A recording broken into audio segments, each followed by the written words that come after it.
Okay, start. Okay, so you guys, we're going to start again. John will cut out that first part. Those of you who didn't, who were patiently waiting, no one else will see that but you guys. But basically, I want to welcome you to Storytime. Today, I will be talking about selling your art and things that I've learned over the years about selling my art. I have a lot of stories about this, so I'm going to tell you a few and some things that you can use in your own life to maybe make art sales and avoid some of the pitfalls that I ran into over the years, because I've been painting since I was 17. And we're also going to be painting an old bait shop in Louisiana on the water with a boat, and I think that will be fun on 9x12 canvas. So as John, I think you may have seen it. If you haven't seen it, this is a new traceable that we've got, that we bought the app for last night. I kept saying, John, there ought to be some new programs out there that'll take something I've done, a painting I've done, and they ought to be able to give us some sort of sketch. And over the years we looked, but this one we found, we purchased a lifetime for the app. And so every time now on YouTube and the future YouTube shows and in our future Academy tutorials, we will be, besides offering you your color traceable, we'll be offering you this because it's a lot less expensive to print out black and white picture unless you're on one of the ink programs. And the other advantage to this is that there's a lot of detail in here, but you may not need all that, right? For instance, you may not need every single lines, but somebody else may. So this gives you the choice of deciding what it is you want to trace on. You can see where I've done the boat and the dock and just part of the tree because I want to have the background. And right now I'm just, what I'm doing is I'm locking in the boat shape, okay? Just locking that in because this is fairly complicated and I don't want to lose it. Make sense?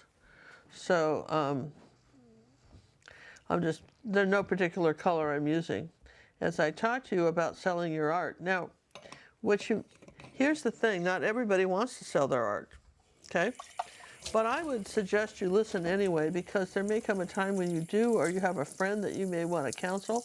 This is good information. It's not out there everywhere and not readily available, in other words. And I think you may find that it will prove helpful, okay? Tell me about the one person that... What's that? Tell me about that one person that gives the art. Oh yeah, so we have one of our members, and what she does, she doesn't want to sell the art. And so what she does is to ask the person, if someone sees it, she posts online her paintings and says, oh, I love that, can I buy it? And she's not really selling it, but what she says is, you can, I don't sell my art, but if you will give this to a charity of your choice, I will give, whatever the cost of the painting would be, she has them give it to a charity of their choice. And that's how she deals with the, with art sales. And somebody else may do it differently, yes and yes. But at any rate, because some people do nursing homes, for instance, or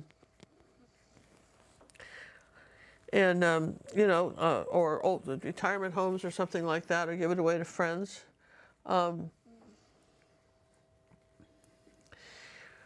I have found, okay, personally I've found that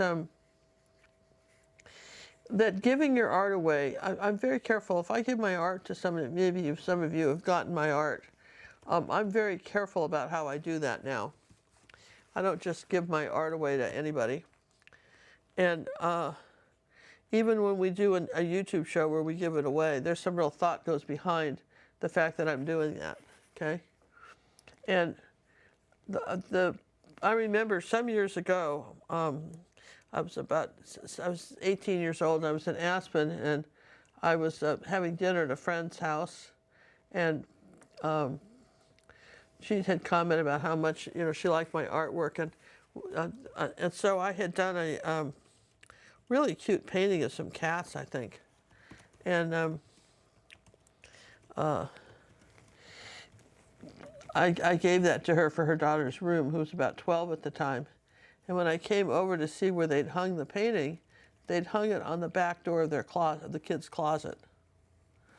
And that was a real eye-opener for me. I'm going, okay, okay, not doing that anymore, okay?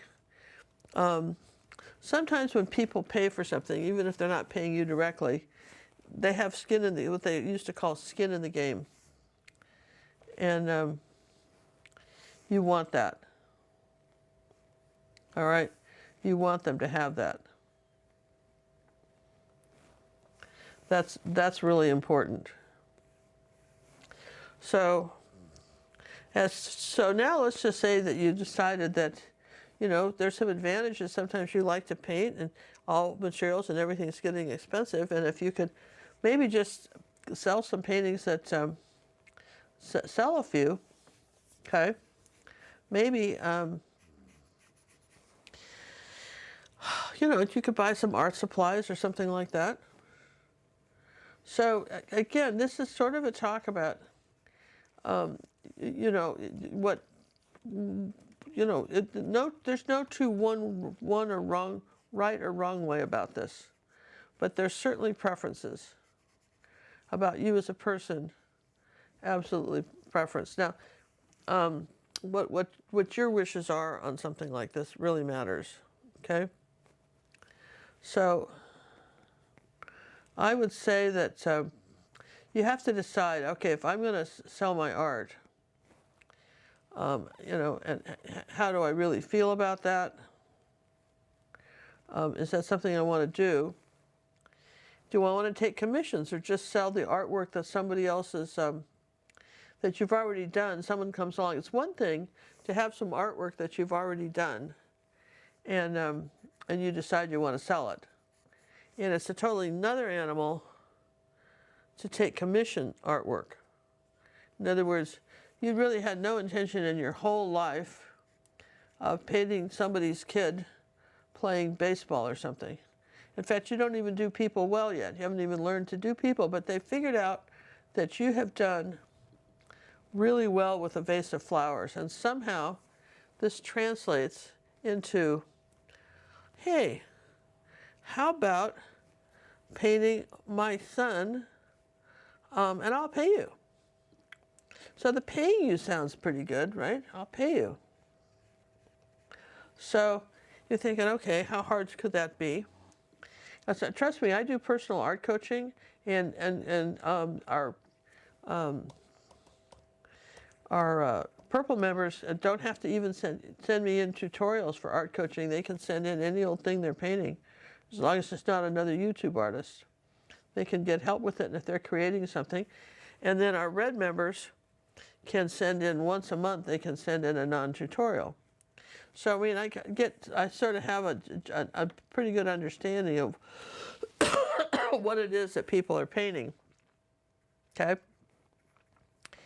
And how they get suckered into, and I say that in the nicest way, into painting something that's over their heads. And one lady said she just didn't want to paint anymore. She obviously wasn't good enough to paint. Well, she was great what she was doing. She just wasn't up to whatever that stupid person was that wanted her to paint something else, okay? And what happened to her was that then she felt that somehow she wasn't a good artist anymore because she couldn't do that. Well, your general practitioner, doctor, you know, the guy that you go to for your colds and stuff, he doesn't do brain surgery. That doesn't mean he's not a good doctor, does it? He just doesn't do brain surgery. He specializes it. And painting people is a specialty. It's one of the hardest things to do, and particularly if they want it to look like, you want it to look like some particular person. That's very challenging. We have it in our Purple membership. We're now learning how to do portraits. I used to refuse to even teach those, but felt like we needed to. So, yeah.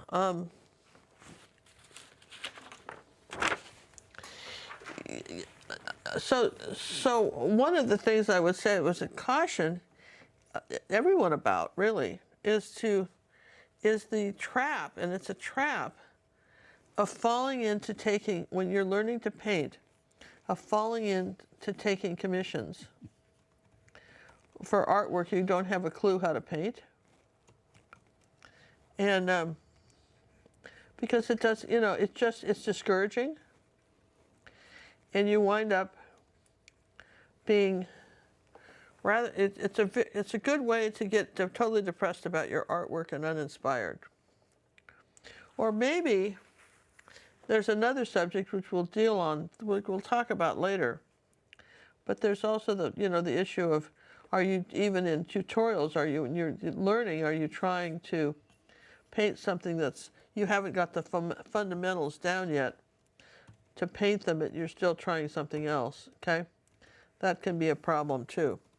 But that being said, I'm going to put out some burnt umber here. Back when I was a kid, I started painting, and I don't remember selling anything as a kid painting. I don't have any recollection of anybody buying anything I painted. Cinnamon, on the other hand, my daughter, if some of you know her as the art Sherpa, she started selling her artwork when she was just a little kid. She did cartoons for our horse magazine that were wonderful, and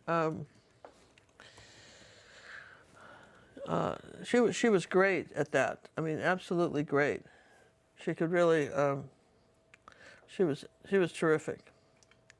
Did I find burnt umber? That was burnt sienna. I want burnt umber. Talking to you and not thinking. Yeah, let's blame them. Blame those flies on the wall. Yeah, it's raw umber. Need help my queenness? Yeah, I just need some burnt umber, and I want to keep painting. So if you can find me some burnt umber, I'll get it for you.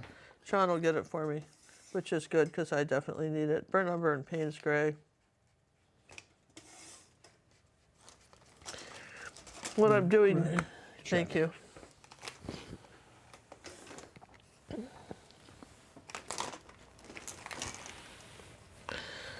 And anyhow, so Cinnamon, I remember one time Cinnamon, she was like a teenager, and she had entered an art contest at the San Diego State Fair, which is a big deal. Just to get in, and somebody wanted to buy one of her paintings, and that she'd entered, or it could have toured the state capitol and been hung up in the capitol up there in Sacramento, the state. And she didn't ask me beforehand. She just, quick like a bunny, sold the painting. Yes, I want to sell the painting. And that's okay. I mean, kids will do that. I would have liked to have met the offer if they were just talking about selling artwork. I would have very much liked to have been the one that at least made an offer for it before she took these other people's. But she was publishing and selling her art very early. And probably because by that time, when she was a kid, I was selling my art too. So she had that as an example. But for instance, my mother took art lessons and later in life and painted. We had a lot of paintings, and I don't recall her ever, my adopted mother, ever selling any, okay? She didn't, but what she did was, what my mother did was that what she did was she didn't have a lot of space to store stuff, so she would give family members the paintings and say, someday I may want this back. You can have it, but someday I want this back. And even when my brother Jay absolutely bought a painting from her, some years later, she didn't remember that she'd taken any money for it. He didn't write anything down, and she demanded it back, and his wife was so upset. But, that's another story with plunking in her paintings, okay? But nonetheless, So one of my first advices to you, I love the word advices. My friend Dee Dee from Bulgaria, English was her second language. She never said advice. She always, I have advices, you know, like almost like vices, but, you know, advices, okay? So one of my advices for you today, so we can all have fun with that word, right, is that document all sales, okay? If you're going to sell something, document the fact that somebody's offered to buy it, yes and yes, and write down the details of what it is, the size, the reference picture. You know, there's a lot more to that that we'll go into later, but that's one of the things. I just, you know, that from my brother. And my mother was just what, now this is a politically incorrect word, but basically what we would have termed as kids an Indian giver, you know? You could have it. But more like what we did to the Indians when we said, here, we'd love for you to have this nice piece of property. Oh, by the way, it's got oil on it. We want it back. Go away. So I don't know who's the Indian giver and who's not, but that was the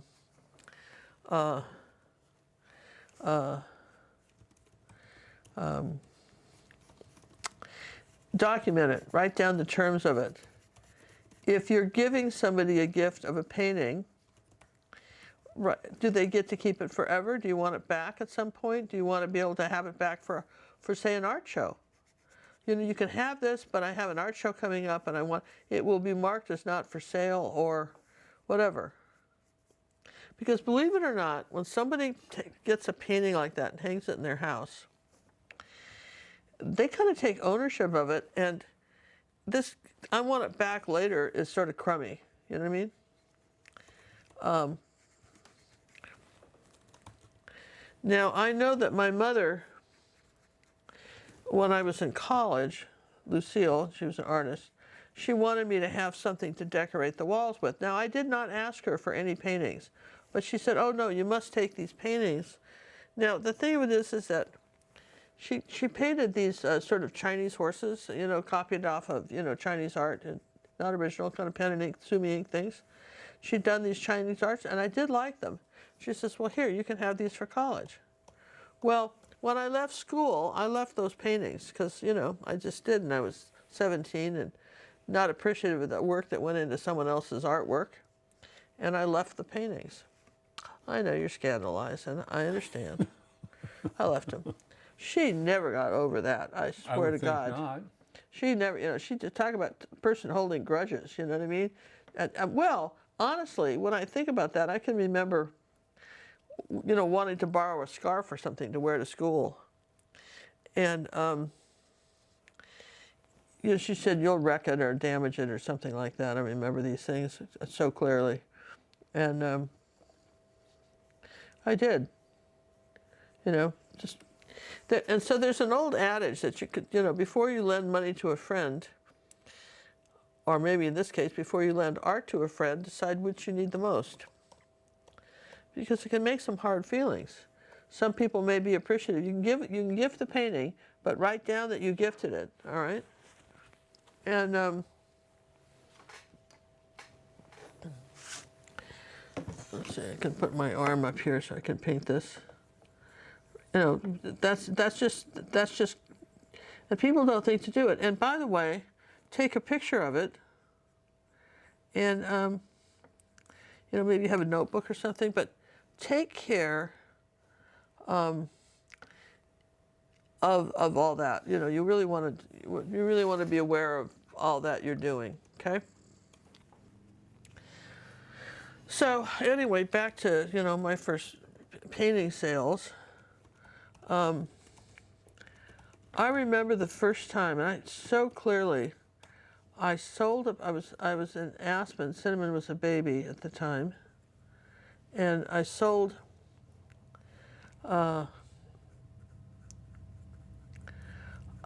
sold a painting to somebody, and one of my friends, and we had, the way my budget worked in that particular marriage was Cinnamon's dad.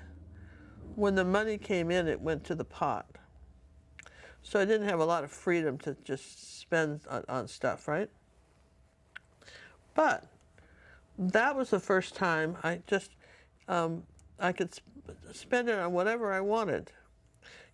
Art materials didn't count. If it was for a hobby, the budget in the family would buy that. But if it was something frivolous that Colby thought was frivolous, then didn't matter that it was my trust fund money. We weren't getting it, okay? And it was this, there's something funny about guys, and they always say stupid things like, do you really need that? Nobody needs anything. I just want it. Let's get over that. I just want it. Just stop, right? Doesn't matter if I need it, you know? Well, what are you going to do? Where are you going to go with that? What are you going to do with that? Does it matter to you? I just want it, right? Everybody has those moments when you just want something, right? And so anyhow, I remember I sold these paintings, and I was doing these portraits, and I bought, I bought a bird cage out of bamboo, and it was like a birthday cake. It was multi-tiered bird cage, and it was just gorgeous, and out of bamboo, and it was just so pretty. And then I bought something else. I bought a wicker. See, I still remember what I purchased with that. That's how important it was. I bought again with the bamboo, but I bought some sort of wicker dresser, like some shelves that I put in the bedroom. And I was more proud of that than anything the trust fund had ever bought. Now that's telling, isn't it? I was more proud of that than whatever the trust fund had ever bought me. And I can't explain it. So there's something quite wonderful about selling your first paintings and really selling them. I mean, I'd gotten in all kinds of art galleries and shows by that time, and maybe it was because I knew the people that bought them, because I think I'd had strangers buy things, but this was the first time where I actually had control of what happened to it. You know, the money, and I had the money and I could spend it. Now, I know that sounds lame in the culture we live in, but yeah, when families get married, when people marry each other, and usually there's a conversation of how the money works. If there isn't, there ought to be. I remember when Cinnamon got married, they went to a marriage counselor, I think from one of the churches, and the guy had them, the minister had them write down, each one separately, what the job of a wife was and what the job of a guy was, what their jobs were. How do you see that? And it was very interesting because, you know, for instance, if you live in a family where your dad did all the mechanics, right? Fixed everything. Mom didn't do any of that. And then you, and your mom did all the cooking, the washing, the laundry, and the house cleaning. And maybe your dad took out the trash, maybe. That's what he did, okay? And certainly mowed the lawn and was in charge of all of that, okay? And then maybe your spouse is coming from a family where they didn't do any of that. They had divided up those roles a little bit differently as far as what people did, okay? Then you might find that there's going to be a lot of arguments when it's trash day and no one's taken out the trash. When one of my friends in Aspen that I knew early on, we were all at the same, I remember going to her wedding and she got married and she was hysterical. She came from a very wealthy family back east. And she didn't know how to do the dishes. They'd always had maids, and so what she did was swear to God, it's a true story, she piled up all they got so many wedding presents because her family was so rich. She took all the dirty dishes and just piled them up in the spare bathtub. I know, you're going, no, Ginger, she didn't do that. Yes, she did, because she had no clue how to do the dishes, okay? How could you not know how to do the dishes? Because if you've never, I'm telling you what, if, you know, one thing I will say about my mother said was, if you want someone to clean the bathroom and you hire them, you have to know how to do it yourself. Anything you want someone else to do, you better know how to do it, okay? She wasn't too far wrong on that, John, as far as that goes, okay? Because there is something to be said about needing to know how to do it yourself, okay? And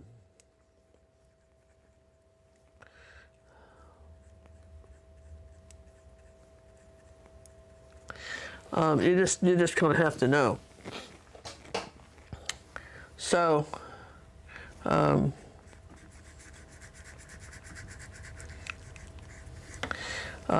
she didn't know, and I tell you, you know, even though I knew a little bit, I didn't know anything either. Here I am.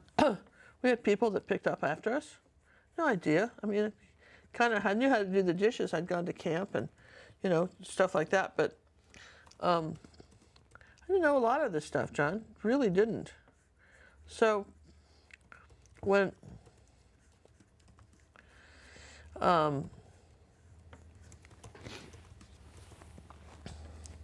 see, I think I'll do this with this burnt umber first.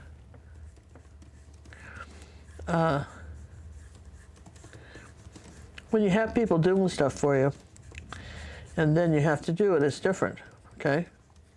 Now, I was lucky enough, I had a neighbor that had three kids.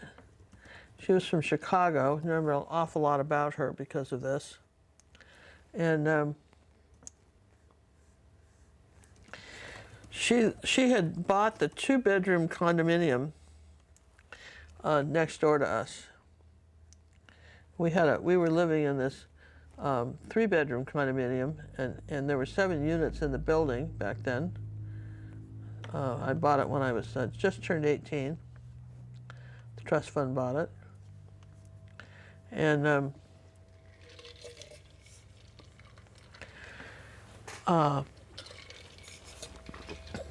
this lady next door had these three kids and a dog. And her house was always immaculate. Absolutely immaculate.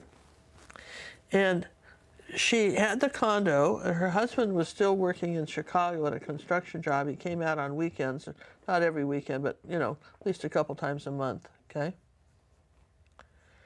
And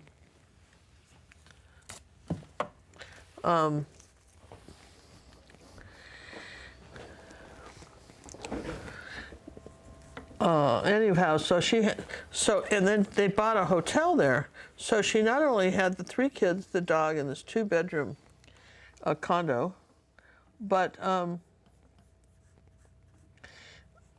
she worked full time running their hotel that they had.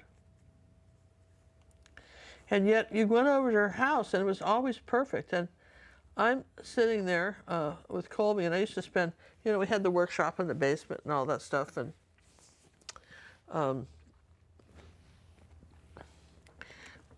I can remember kind of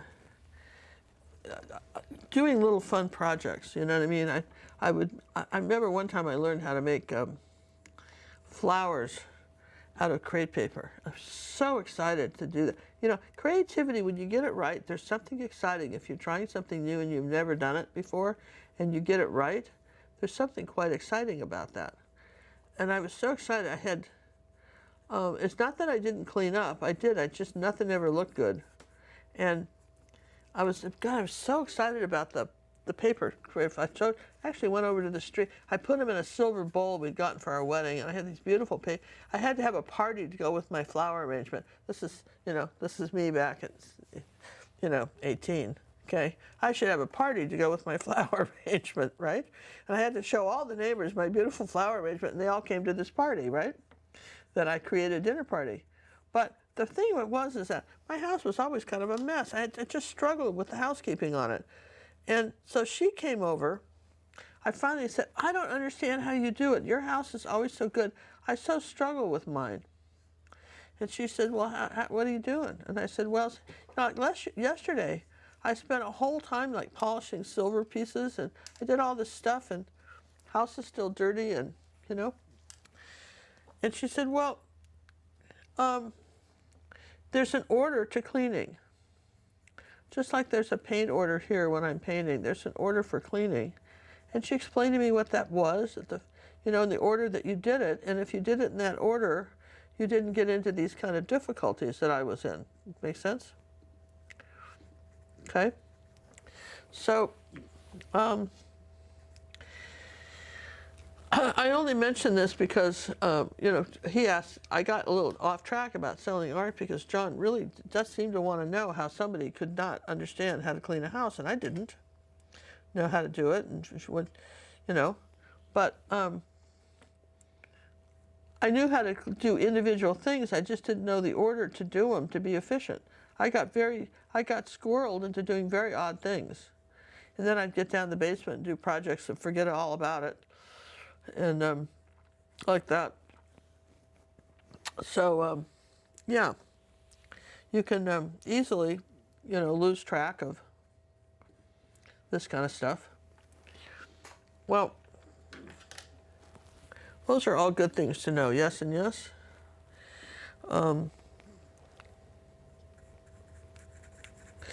Just kind of getting in my water here. So I think I have enough of the boat dock kind of blocked in now where I'm not liable to lose it. I think I kind of know where everything goes. So now I can go ahead and start on the rest of the painting as I tell you about selling art. So there's something about, so those of you who aren't sure if you want to sell art, there's something extremely gratifying about somebody buying a piece of your art and really treasuring it, not just hanging it on the inside of a closet, okay? There was a time, and we'll tell you about her later, where I had an art agent for a few years, and I was painting I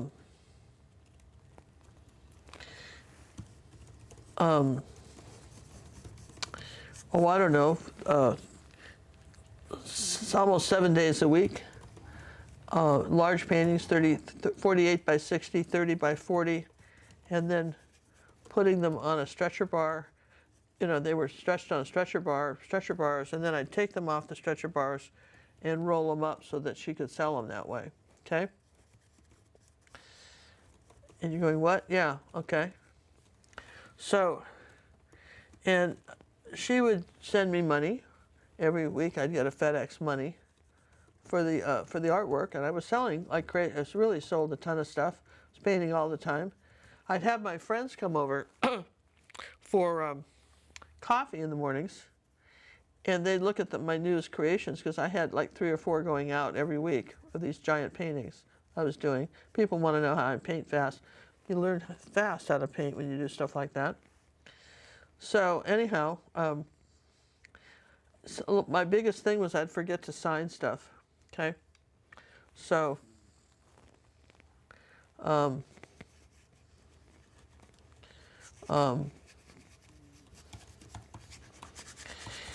they'd come by and say, and I'd get a critique too. What do you think about this? Oh, well, you forgot this. And I had some sock folders in this group of coffee friends. They were happy to tell me where I'd screwed up. But I mean, it was a business, so I needed the information, so I was not happy that they told me, right? And went back to, getting into the business of selling art.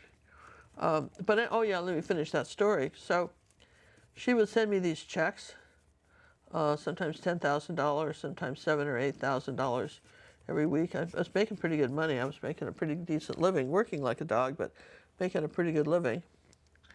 And she'd say, I sold all this artwork, you don't seem very happy. But you know what? There was something not very gratifying about selling the artwork, because I didn't know who bought it.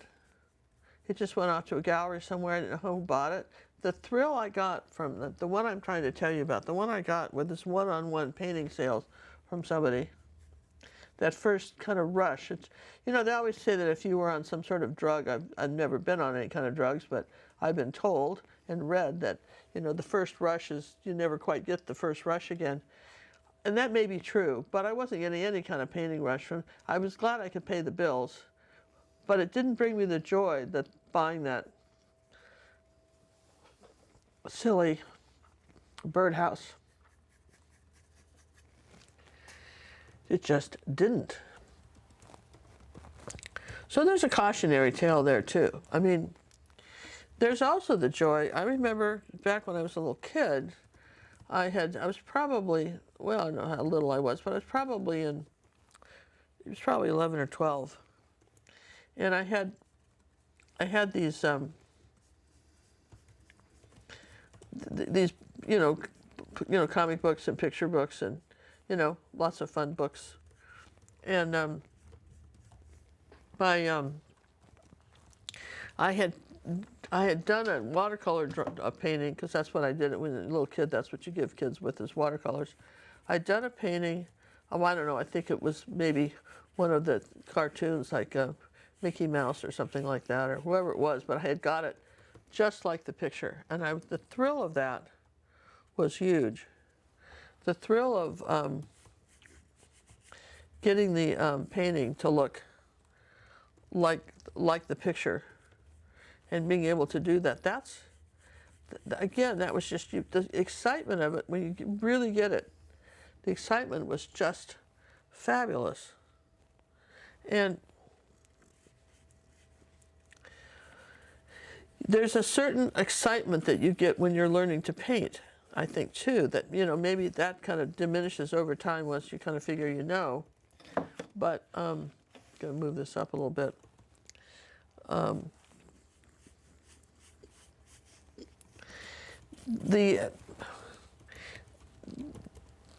So there can be some real joys in selling a painting, and then there can be some that, you just need the money and you need to sell it, and that's fine, right? For me, the joy now comes in. So where do we get the joy in? I love it when people buy paintings. I always have. I love it when you guys, you know, somebody participates in an auction, or this painting right here has been sold to someone that signed up for our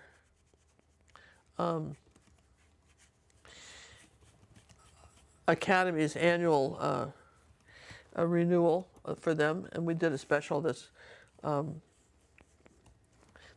November and December of 2023. We told people if they renewed their membership or got a membership for an annual membership besides selling, which we always will save. You'll always get a 2-month saving if you are an Academy member and you sign up for a whole year as opposed to just pay by the month. You save 2 months, you know. But also we said we would be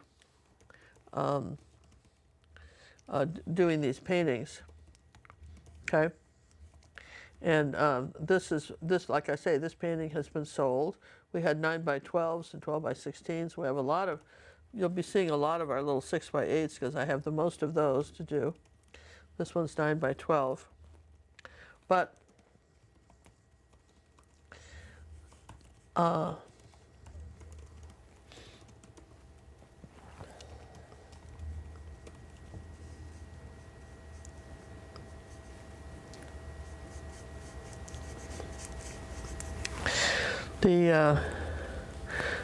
the joy of painting, the joy of art for me now is just in the painting, right?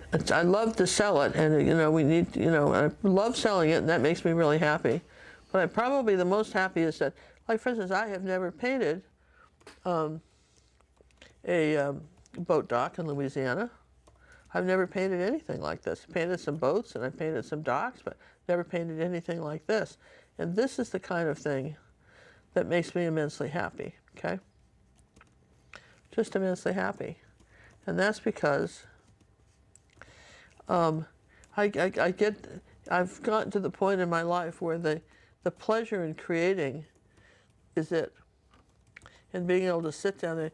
Yesterday when I was at the doctor's, some of you may have known that I had been dreading a doctor's visit. I just finally And so I went to, John and I found this lovely doctor near our house and found her on the internet, and she had good reviews. And so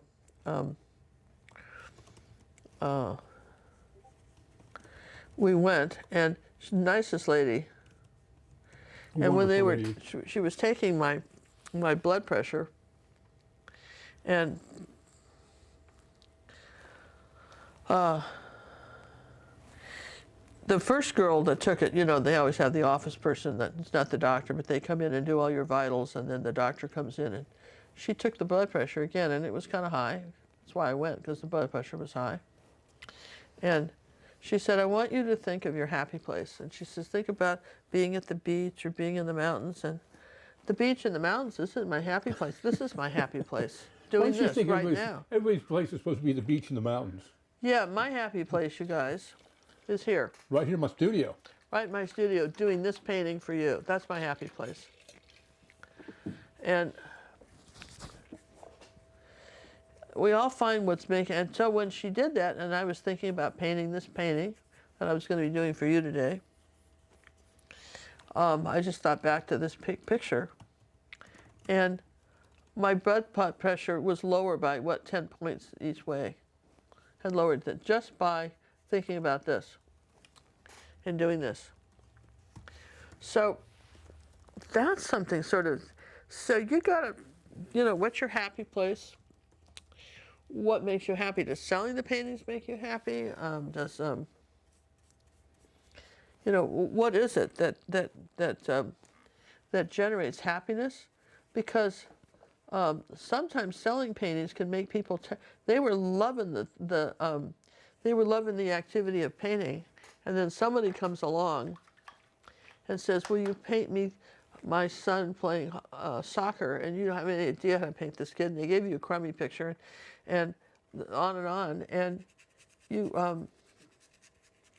suddenly got really unhappy, and you're just turned off. You know, I know this doesn't happen to just one person. This happens to all kinds of artists I know. I mean, this is like a plague. You know what I mean? The artist plague is, you know, getting unhappy when somebody wants you to, you know, paint something you don't feel like painting. On that note, I'm going to dry this because I really have to give this whole layer a good dry before I can continue any farther. I'm just spinning my wheels here. Don't spin your wheels, baby. All right, drying now.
That's a pretty good dry right there. Okay. Happy with that. I'll just let that sit for a minute. I think I want some raw umber out too. I've got it right here. I know where that is. Now it's interesting. You see raw umber and you see burnt umber, and there's a slight difference in the color, but not much. But burnt umber is like your door. You don't see through it. And raw umber is slightly translucent. Raw umber added to colors. We talk about this on all our YouTube videos, where we actually do teaching videos. Raw umber acts as a kind of an aging. Will age the paint, take some of the brightness out of your colors. You know, we do all kinds of things with raw umber. You can. It'll make, like, for instance, I'm going to do a kind of antique blue on here, and adding a touch of raw umber to this will make a difference, okay? So, anyway, back to, you know, painting in your happy place. I think sometimes these stories evolve. I think I'm going to tell you one thing, and I find out telling you something else because you may not need to have it. So,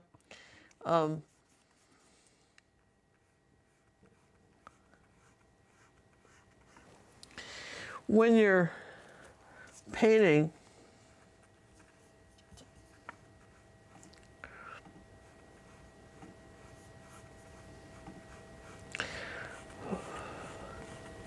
for yourself,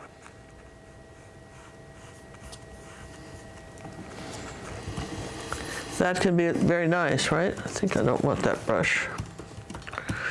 But when you're, like I say, you can find yourself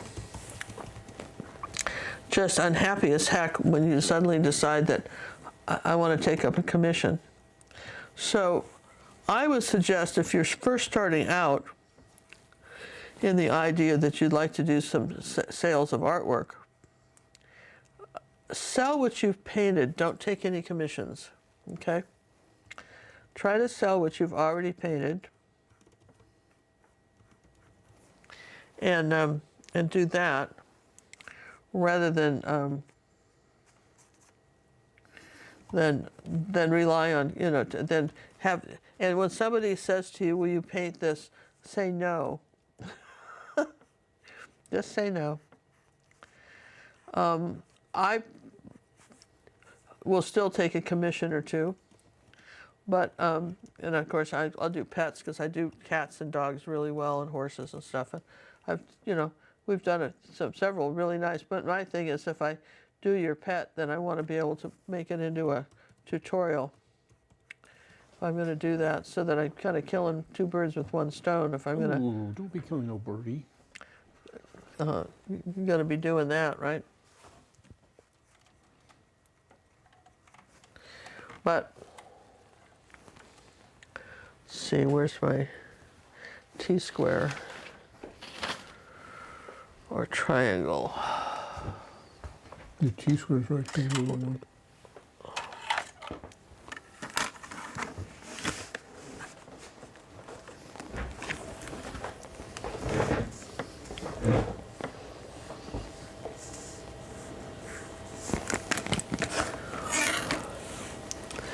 Conversely,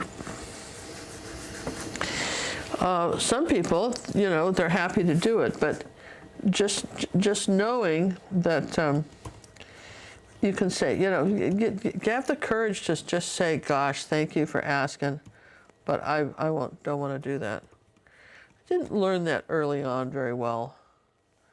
For a long time, I would just take commissions anyway.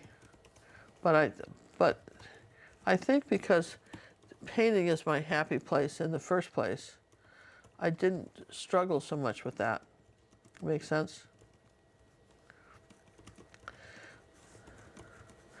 But I do insist on good references, because that's everything is your reference. Anyhow.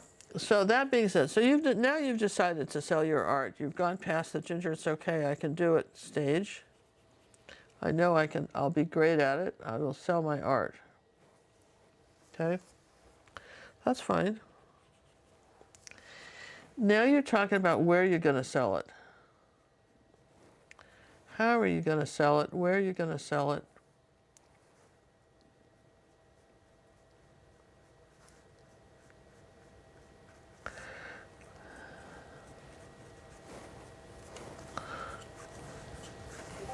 And a lot of people, for instance, but back when I was selling art, you're pretty much, there was no internet. I know that's shocking. There was a time when there was no internet, but there wasn't. So you pretty much were either, only place you could show your artwork was really in an art gallery. That was your option. Okay?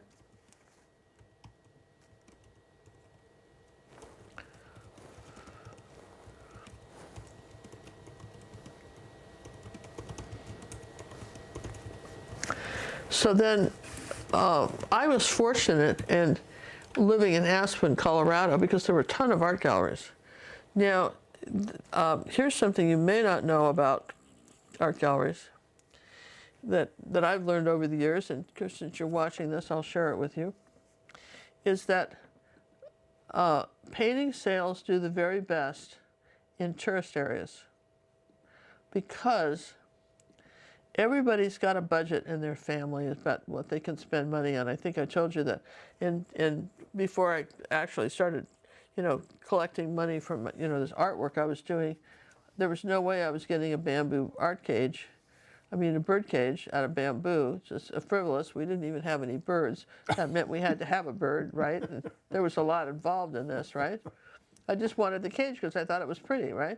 And, I'm not saying Colby was a crummy guy, but and I understand it kind of, where he was coming from, but there wasn't going to be any,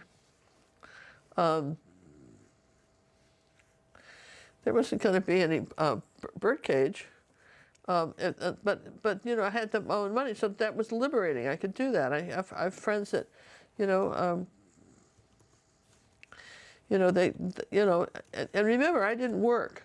I just, for many years, we just had the trust fund income, and so if I'm, somebody like, for instance, when Colby wanted to take up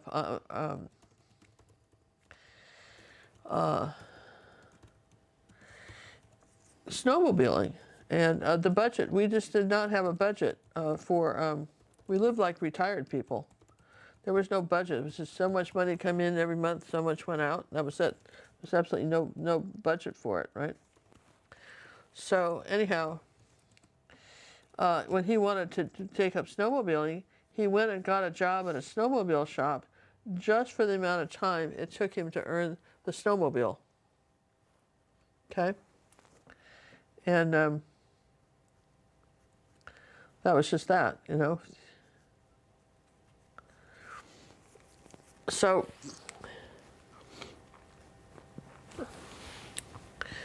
see, I need to have this come up here like that, the roof.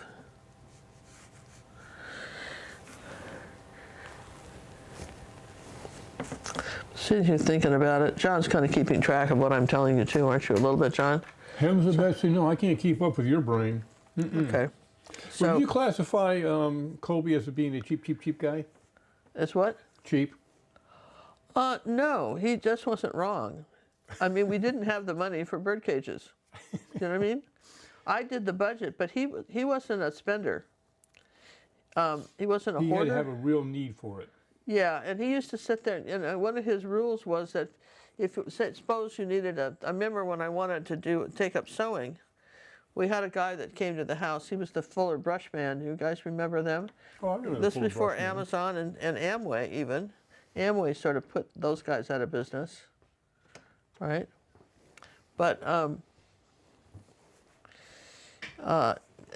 I needed a sewing. I wanted to take up sewing. Cinnamon was a baby, and I wanted to take up sewing. And so his thing was, well, buy a cheap sewing machine, and then if you use it and it really gets used, then we'll buy the best one we can. So if the cheap drill worked forever, then why buy anything else? Make sense? Yeah. I mean, and that was his policy. And then if you ended up using it or you really needed it, then of course you would continue to buy the, then you bought the good tools. So then after I bought the sewing machine, I mean, it was so old that it could have gone in a museum for $25 from the Fuller Brush Man, okay? Oh my goodness, right? I mean, how crazy is that? That's crazy, Ginger. And then I ended up with the Bernina to learn how to sew. When I learned how to sew, I ended up with the Bernina, which we had for years because it was a wonderful machine. John's wife had a Bernina. She was into sewing, right? Oh, you bought her the best, had a couple right? different things. She had a serger, a Bernina. She had 3 machines. She did a lot of sewing. Yeah. So I mean, it just depends on what what your priorities are, what you're doing, right? It's all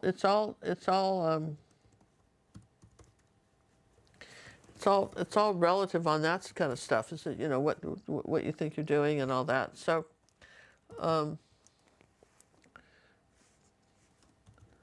But Colby wasn't cheap, but he was frugal, I say. He wasn't a spender. And one of the reasons was when Colby turned 21, his dad had died when he was a young man. He inherited some money, and he bought a trampoline center in Rawlins, Wyoming, and a trailer park.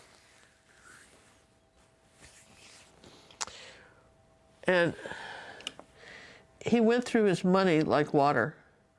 So he never wanted that to happen to my trust fund. So he was he was a good guy, and he was probably the right person for that, because it's easy when you don't earn the money yourself and somebody just gives it to you. You don't often see the value in what you got. And you go through it like water. And you go through it. Just like people that win the lottery, oftentimes they're broke within a year. Do you know that? Yeah. The statistics on that are they're usually back to having no money within a year because they don't really have a sense for it.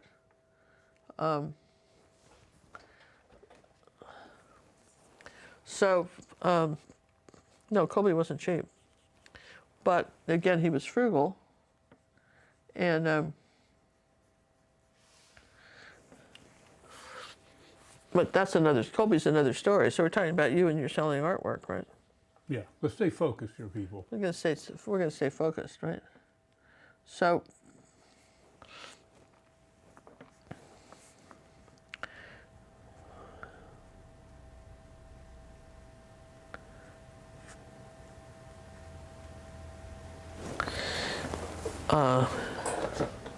this is fun. I'm really enjoying myself. I've never painted anything like this before. I'm having a really good time. So don't mind talking to you while I'm doing it. It'd be like if you were over at my house having coffee. We're just all gonna talk about. It's a dagger brush I'm using in case somebody's gonna want to know that. This is really nice. Judy sent me the first one. Judy Guitar, I love it. Thank you, Judy. Loved them. And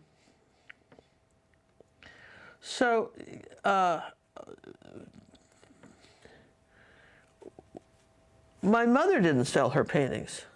Again, she loaned them out, but she didn't really sell them. So I didn't really have that as She loaned them? Yeah, Mrs. Wilkins. Yeah, my mother, Lucille, didn't. So I can remember, you know, she would have memory lapses. You never really actually owned a Lucille painting because whatever you had, she could take back at any time and decide she wanted to give it to somebody else because you were shit. I gotcha. Okay? One of those. Just one of those. Yeah, it's exactly one of those. Yeah? And, yeah, that's what she was, one of those. And so I didn't have any of that to go on, right? As far as that. And then again, in those days, the way you sold it was art galleries. That's how that worked. You had to get in an art gallery. So, and I think I told you that the tourists, in a tourist area, in art galleries, that husbands, and we started to talk about oh, I know where this came to. Is that the reason I'm talking about money is because every family, it doesn't matter what your income is, if you're like we met some people on the ship, a couple, and her budget for the year was $90,000 that she could gamble with. Didn't matter if she lost it all, didn't care. She had that gambling money. Surprisingly, I'll tell you one thing about it. If she had gone to buy some artwork, her husband would have had to like the artwork. But for stuff like that, there are budgets. You know, I don't know what somebody can, maybe it's, you know, times have changed, right? And maybe it's not $500 anymore, maybe it's $1,000, but something over a particular amount, somebody's got to have, both couples have to agree on it. It's artwork that's going in the house. Somebody has to agree on it. Does that make sense? You know? Yeah. So, and I guess times change. So basically, the reason that tourist areas, and no, this is so key, you guys, do the best for selling artwork is because the husband and wife going together and look at the painting and somebody can make a decision, okay? Because otherwise there's no decision that's going to be made there. Make sense? And so tourist areas like something like Aspen or Las Vegas or places like that, they do, and the ships, for instance, on the cruise ships, the selling of art is their biggest revenue, not the casinos. It's the artwork that's being sold by this one company is out of Israel, I think, and South Park West, and they sell the most artwork probably anybody in the world, and they sell it on ships because they have a captive audience, literally a captive audience, and they have these champagne parties, and they'll tell you some stories about Thomas Kincaid, and you know, and I look at the same stuff, and John and I have been cruising for quite a few years now, and I shake my head at some of that art. Some of it's horrible, but it's the same. I just don't chunk understand it. Every year, and people, and then my cousin got just caught up in that. She's bought a bunch of artwork from me, and then to find out that she bought a bunch of art prints from, say, Leroy Neiman, and you know, you're not reselling this. It's not for most people, it's not an investment. It's not like you bought a Picasso, okay? I'm sorry, it just isn't. And as far as the resale value goes, Thomas Kincaid was famous for his, you know, his artwork, and he, you know, galleries sold his artwork, and he had this funny little trick of turning the light on, off, and he had the yellow in the windows, and it glowed, and like he was the master of light. Well, he took, you know, that's been as old as England, you know, just that's an old trick, right? But the art galleries, you know, people don't know, and they just totally get suckered into these things, and so. And then one of the things was he was selling signed and numbered prints. Well, for instance, like suppose that I was going to sell this as a print, right? So generally, how that works is you have a size that you're going to sell it, and that's it. But if he sold a 6x8, it was a limited edition. If he sold a 9x12, he could sell it, and then maybe it was a 6x8.5. You know, then it was a new thing. So there was no such. There's absolutely no value in those prints because he. Because how he was marking it. You know, how he was marking it. When I was selling with a company called IGI, which is going to be in another video, they were selling numbered prints. I found out years later that they were double numbering. So there would be. They were paying me on the first group, but they would there might be 2 or 3 number 8s and two or three number 12s that they sold. Okay. You're going, oh my God, Ginger, surely that's not true. And I'm going, surely, my darlings, it is true. That's exactly what these guys did. All right. So I could tell you, I'm having more fun painting this. I hope you guys are enjoying the stories. Because I mean, that's what. So then they kind of. People think that, you know, if I get a number 1, that's really good, and then there's something called an artist proof. So an artist proof is when you're making prints, the first few usually don't come out very well. Okay. So what you want with the artist proof is you print 2 or 3 out and the color's kind of off, you know, that kind of stuff, right? John will tell you. Absolutely. You do artist proof, right? Yep. So you can sell the first 10 as artist proofs, even though they're not really the artist proofs. Those you threw away. The first 10 you can sell as artist proofs, and they're worth more money than number 1, even though technically they are number 1, and number 1 is number 11. 2 or 3, or yeah. Yeah, whatever, right? So why are artist proofs more valuable? Because they're off color, there's something wrong with them. Well, no, they throw those away, John, and then they just say these are artist proofs. Oh, so they lie to the public. Absolutely. So it's liar, liar, pants on fire. It's absolutely lying. Yes, you betcha. Man, yeah? I don't do that. No, we don't do that. But I mean, that's what's, that's unfortunately what has happened in the art business. And then, for instance, Kincaid, if it was a print on a canvas, it was a 9x12 print on a canvas, then it was, or maybe it was on paper, or, I mean, he had so many ways to just, he finally got sued.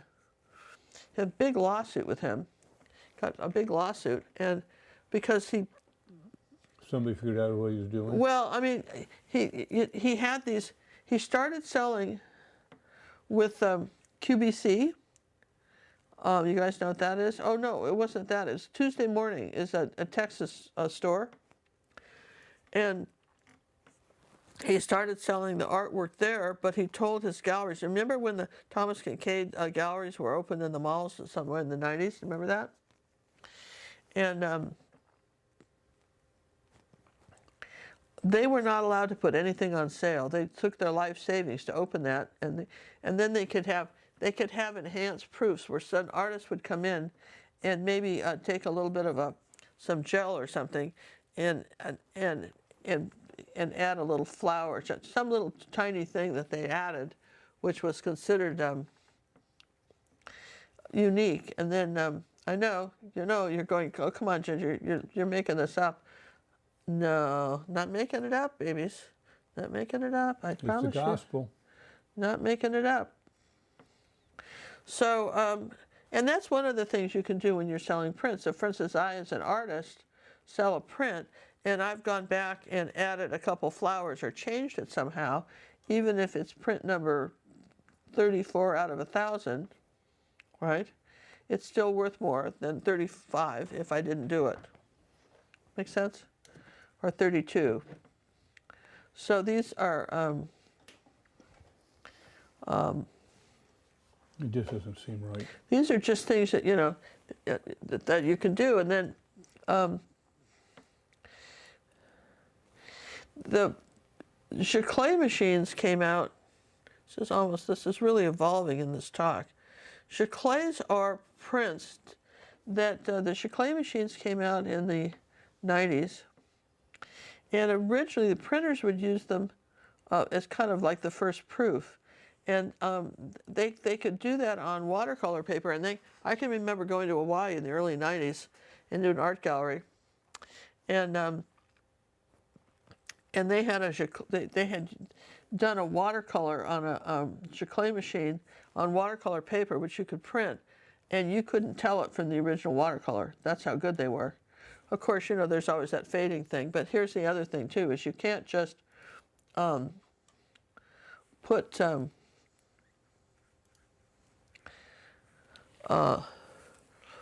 can't put artwork in the sun, particularly not watercolors for sure.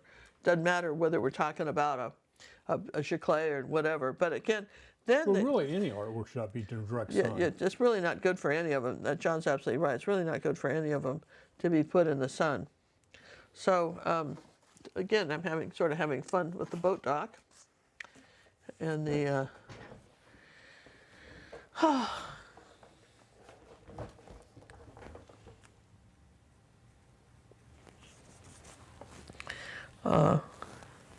So the public became a little wary of sort of the charlatan activities, too, because I mean they'd get home, and then like stores like Bed Bath & Beyond would sell prints like a Giclée, but they would be done on machines that weren't the quality, say, of a high-class printer either, and you weren't charging for that. So, let's see, where's this? They were probably described incorrectly to the public. Yeah, I mean, people don't. Yeah, so people don't know. I mean, they just, they really don't, and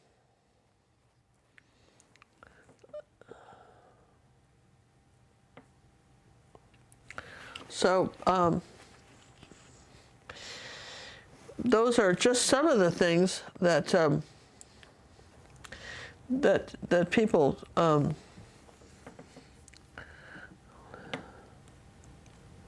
put my little barrel in here. Okay, that people don't know to look out for, but definitely are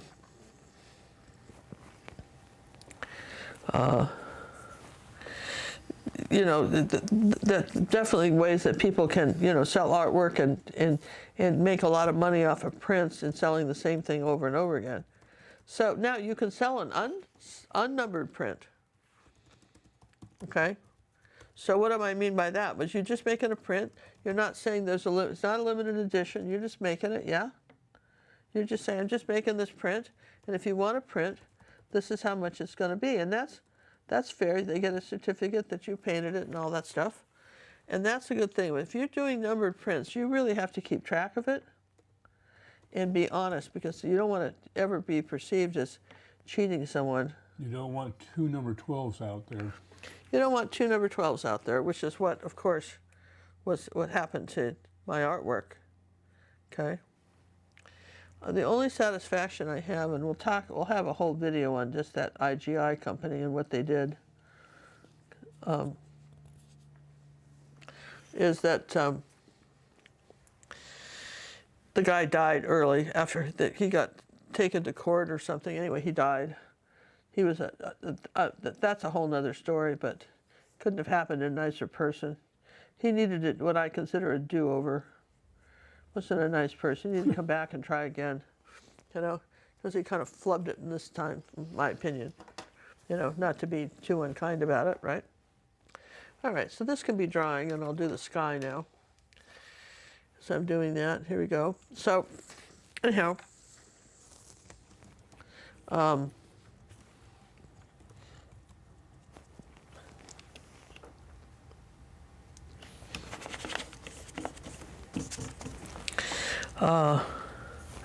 back to selling art.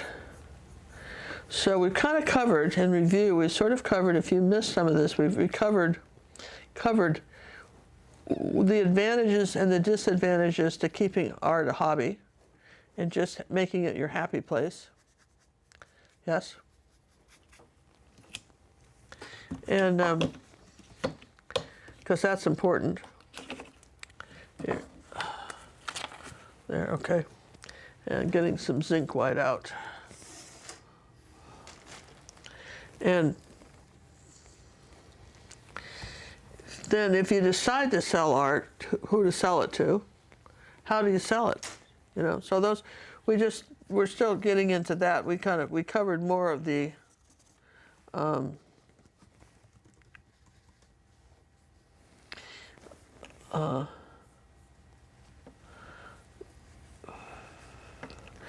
just, do you want to keep your art as a hobby? And if you sell it, what are you running into? You know what I mean? What can you run into when you decide to do that? Yeah? So, I think I'm going to change brushes. I don't like that one. It's Goldilocks here with the brushes today. IGI is still in business, I think. Are you saying stay away from this business? Then somebody retook it over because the guy that founded it died and it went bankrupt. And he was selling limited edition prints, sold a ton of mine. And a lot of people are still trying to sell the prints today. And they were it was fraudulent. It was just total fraud, but we'll talk about that another time, okay? We'll go in that whole, whole step. So, yeah, we'll talk about that at, a different time. But, anyhow, so then, but when I was living in Aspen, and I wanted to sell artwork, I had to go to galleries, but I was fortunate because Aspen was a tourist town, and it literally had tons of galleries that I could take advantage of. Okay? And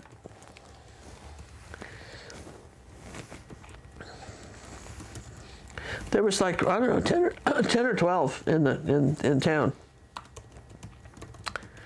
So when Cinnamon was a baby, I I decided to tackle that.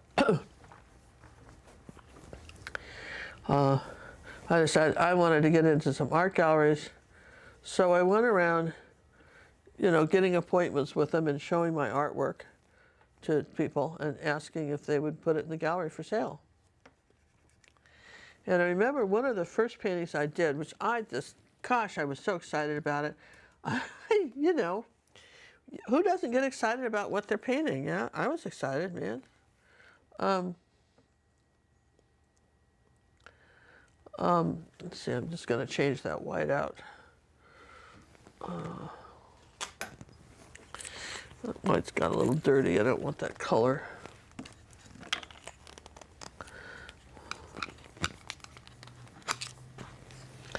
Oops. Okay. So, get back to my painting here. So I brought in this painting that I did. I just thought it was wonderful. It was about a 9 by 12. And it was a cabin. It was a wooden cabin. It was a old log cabin on a, in the snow. And I'd painted it on black velvet. And you're going, what? Yeah, I did. And it was beautiful. It's just and that's tricky too, because you can't really make mistakes on that. There were no mistakes in it. It was a beautiful painting. It was on black, if I do say so myself. And it was on black velvet.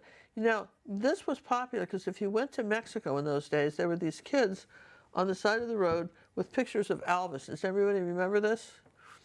On velvet. There were all these velvet, you could find those, and they were sort of a kind of a cult thing, like paint by numbers.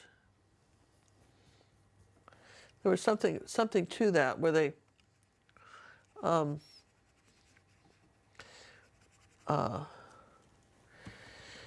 people sort of collected them, and I don't know, I wanted to paint on velvet. I went to the fabric store and I got some velvet and I stretched, and I painted this thing on velvet. I can't remember how I attached it to the canvas. I think I might have glued it or something. I don't know. I had it, and I had signed it with, at that time it would have been Ginger Johnson, and because that was Cinnamon's dad's last name. And my signature was, I don't know, about as big as my finger here, pretty big going across, Ginger Cook, big white letters. And this lady was so nice, because, I was, 23 when Cinnamon was a kid, born 23, 24, still new. And, she'd had this art gallery for years. And she just said, unless you're Norman Rockwell or somebody, you can't sign, your signature can't be the whole painting. Well, I'd seen, Oh, I've seen signatures, yeah, that become part of the painting. Yeah, and you don't want that, she says. You don't want. I wouldn't think so. You don't want your signature to be part of the painting, okay? So that was good advice. So I was terribly embarrassed. I was embarrassed because I didn't know. And I thought, oh my God, I've screwed up big time, and this woman will never look at anything I've ever painted again because I'm an idiot. But I didn't let that stop me. There were a lot of galleries. I didn't take that painting anywhere else. I think I ended up giving that to a friend who liked it. It was a nice painting. It just, nonetheless. So anyhow, the upshot of it was that we went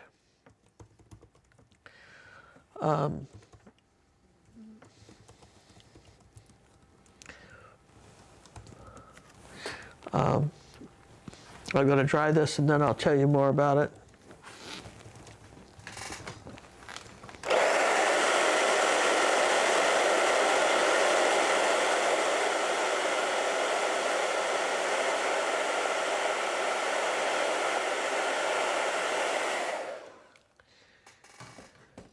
So I went to all the different art galleries in Aspen in those days and tried to figure out what it was they were selling. There was one gallery I went to that I framed my artwork with. I used them as my framers. And I really wanted to get in that gallery. I never did get into their gallery. They had some higher end stuff. But I ended up with, a lot of galleries taking my stuff and some of the smaller ones out by Snowmass and stuff. And the paintings that were most successful, what do you think the subject was, John? Flowers? No. Landscapes? No. They were tourists. What? They were tourists, so they wanted paintings of the area. Oh. They wanted the ski paintings, and like for instance, there was a very famous restaurant called the Red Onion, and I sold a ton of those. Here's the thing, you guys, I didn't want to paint the Red Onion. I live here. I wanted to paint Florida, and sell that. But I was in Aspen and people were buying. I couldn't, I was too young to understand that you have to sell for the area. And if you're selling to tourists, if you're selling and you live up back east and you're selling to tourists in the, say in the Catskills, they don't want to. They're not going to buy a painting of a flamingo, probably. The odds are not in your favor. And the gallery's paying. Now the other thing too is the galleries are paying rent to somebody. The building, they pay people. They have to pay the sales staff, and so they want to put in there things that they think they can move. If they don't think they can move it, it doesn't. You may think it doesn't matter how good your painting is. It just doesn't matter. They don't care. They have to figure out. They're making a living off of that, and that's another thing that needs to talk about here is that galleries take commissions, and it's amazing the number of artists that are so stupid that they don't think the gallery should get a commission. Well, I'm not going to give them 50 or 60%. Well, what's the rent? You might be doing 70% in New York City. It depends what their rent is, or Hawaii, what their rent is, and they have to pay rent. So if you don't want to pay a commission, then don't try to put them, because that's that, my friends, is part of the business. That's the business. So when you're factoring in your price, a lot of the times the galleries will tell you what they're willing to sell that for. It doesn't matter what you think. It's kind of like the car business, what they think they can get for it. And if they, they know they can sell it faster if it's a little less money, or maybe if it's a lot more money. You could go either way. There was I remember being in a gallery here in Texas, and there was a man who had left his 5 wives and children. He had been posting his stuff on the internet a little bit, and left his wife and 5 children. And this woman said, "Listen, I think you're wonderful. If you'll come live with me, I'll make you famous." Now I know a couple of stories like that, by the way. And he did, and his art wasn't bad, but he wanted $50,000 for it, and the gallery put it in there. People would say, "Oh, look at that! Isn't that great? It's $50,000. It must be wonderful." There's a fool, and Well, it's like the Curtis Mathes TVs. They're more expensive because they're better. Yeah, and who's no longer in business? No, but I mean there are people of that mindset. When I had my horseshoer in California, because we had horses, told the story of that he used to also make a little extra money, sell horses, and some man had wanted him to buy. He wanted a horse for his daughter, and he found a very nice quarter horse, and he told him he'd sell it to him for $1,000 or whatever it was. Wasn't a registered quarter horse or anything, just a nice horse. Guy said he wouldn't put his daughter on a $1,000 horse, that she was worth more than that. So he waited a little bit, brought the same horse back. The guy didn't know one horse from another, and he said this was the $10,000 horse, and he was happy to pay that. His daughter was worth $10,000. So the pricing game is fickle, isn't it? Yes. Fickle. So then, people always say, "What should I charge for my artwork?"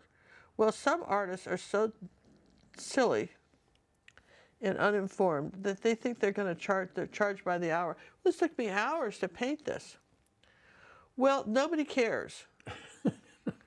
Maybe it took you hours to paint it. I could have done it in 10 minutes, right? It's not my fault it took you that long, right? So you can't charge by the hour like you're working at McDonald's. I have to get at least McDonald's minimum wage for this, or it's not worth my time. If this isn't your happy place, don't do it. I'm going to say that really strong. If this isn't your happy place, quit. Because if it doesn't make you happy, then your joy won't be in the painting, and no one will want to buy it anyway. There, that's pretty strong, isn't it? That is. You know, don't try to sell it if that's not your happy place. But yeah, no, John, it just people are people get very caught up in what something is, or they're going to buy it or something like that, and so the price depends on how long you've been painting. Obviously, Van Gogh's artwork, any old piece of junk he painted, doesn't matter if it has his name on it, it's going to be worth a lot of money, right? And you might be able to paint something 10 times better than that, but nobody cares because it's his piece. So a lot of times, some of the best advice I ever got was sell the artist, not the art. Okay? But we'll talk about that maybe in another video, but that's some good advice. Sell the artist, not the art. Yeah? So, good looking clouds. Thank you. Because people really need to know that about the art. It's just people will the order that people will pay for a painting, and I've said this before. This isn't new, but the order that people will pay for a painting is they will buy a painting for the living room, maybe the dining room, the possibly the foyer, the front hall. They might be willing to buy a painting for that, right? They definitely want something that's going to go over the couch, okay? And the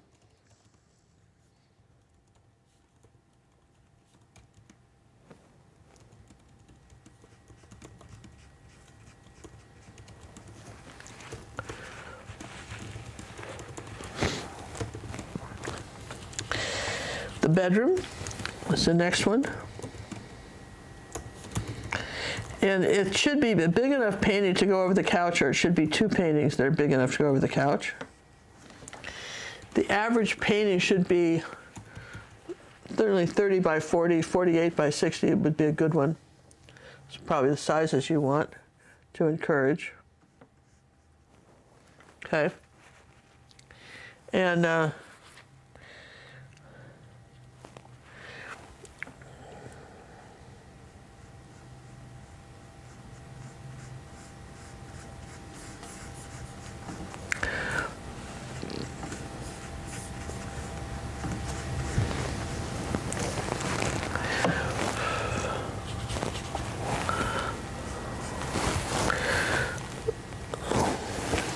sorry, I'm putting in my water, I'm thinking. And if they're going to buy something for the bathroom or the kitchen, chances are it's a print. They'll go somewhere like, you know, like Bed Bath & Beyond or something. They'll buy something cute to put in the bathroom or print, or the kitchen. Now, they may, I've sold original paintings to people for the kitchen, you know, dining area, okay? And that they want to hang on the kitchen. But then they should be kitchen pieces. So we have in our academy, we have wonderful lessons on just kitchen art, and our members have been selling done very well selling those, because over the years there is such a thing as kitchen art, and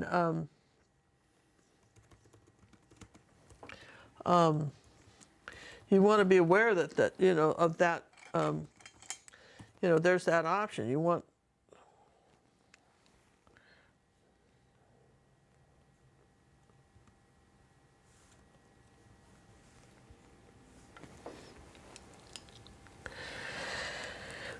sorry, I'm thinking as I'm telling you this. So kitchen art, like, Kitchen.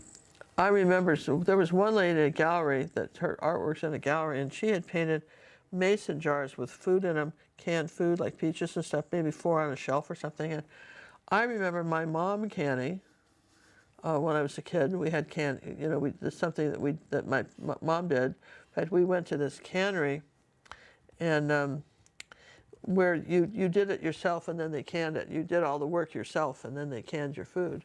They had stuff like that. Later in Seattle, one of the things they offered was you could go once a month and cook your own food, and they would freeze it all up and then deliver it to you, so you could, instead of paying somebody to do one of these cooking things, they would do it, okay? All interesting stuff, right? So anyhow, the upshot of all of this, I'm going to move this up a little bit, John, is that depending on if you're selling your art, you got to say who's buying it, where do I live, where's the gallery I want to put it in, which tourists are going to be buying it, or is it going to be somebody local in their home? So all of those have got to factor in when you're talking about art sales.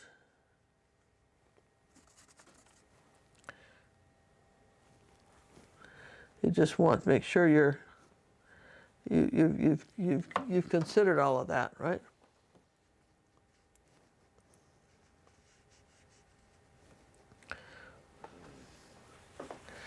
So, got to dry this.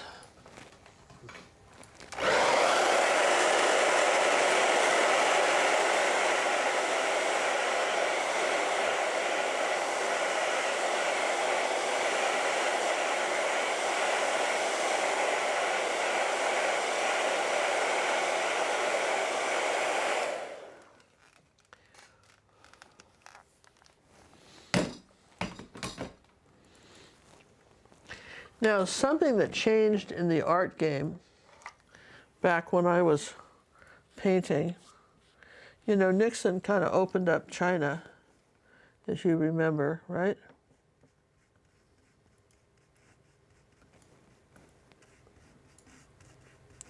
And art started to come in from China. And China, there was a lot of copyright policies that were just totally ignored, interestingly. And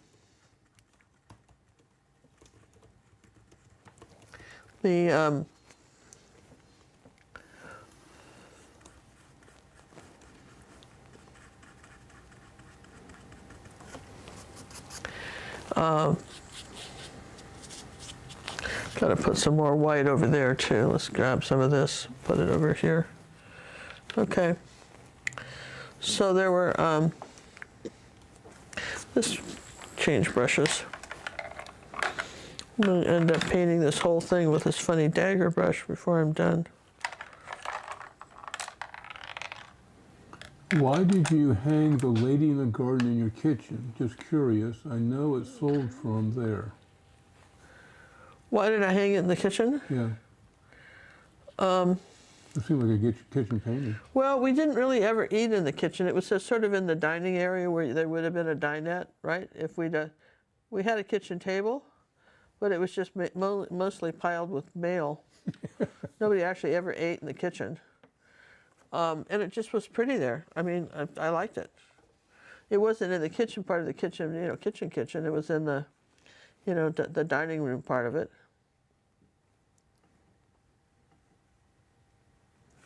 And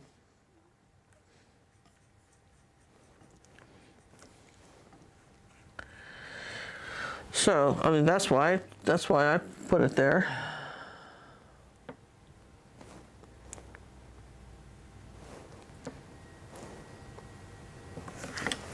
And well, acrylics dry darker, and nothing shows that more than when you're doing something and you look and it's still dark. interestingly. All right, let's just put you over there. Okay. So no, but basically, and a very nice dining piece, that shows, some sort of still life with like a dining room piece. That's great. That's a lovely thing to do. Do you hang paintings in the bathroom? Wouldn't the steam bother them? No, the steam doesn't. Absolutely doesn't. It's cute. I have in my guest bathroom, one of my friends, Kathy Schuster, is a watercolorist, and she had done a painting of just a bench with some flowers, and I had liked it so much, and she gave me one for Christmas. I have it hanging in my guest bathroom. It's I have very fond memories of it. It's really pretty. Okay. And yeah, so just so much of this depends on you and where you think you're going to want it, and like that, So this is fun. I'm all over the map with this picture, but it's fun. How big was the lady in the garden? 48 by 60. Ooh, that's a big one. No, it was 30 by 40, sorry. Oh, it's small then. 30 by 40. Pocket size. 30 by 40. Yeah, it was 30 by 40. It was a gallery wrap. That's one of the things I learned right on, was that when you're selling your artwork, that I've talked about this before. This is not new, but for those of you who don't know, we will pretend like you never heard it. Is that a gallery wrap painting is one that has at least an inch and a half edge on it, and you don't frame it. You just paint all the way around the sides. And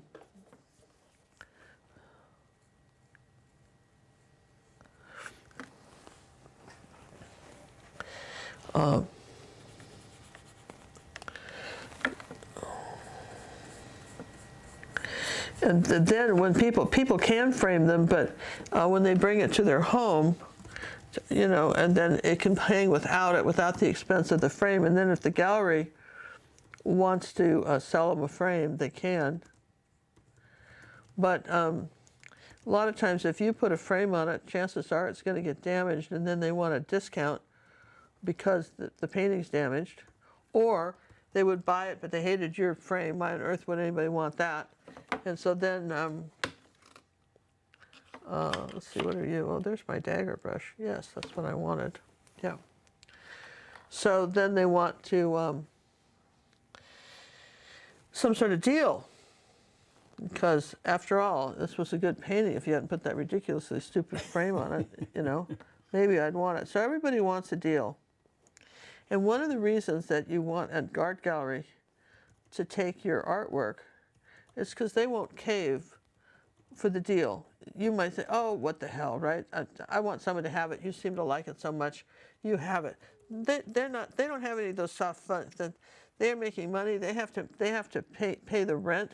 They're not interested in giving your artwork to anybody for free, and people can't beat them up as easily. Unless you might have given them a range of what you're willing to sell your artwork for, but short of that, they're not. They are not.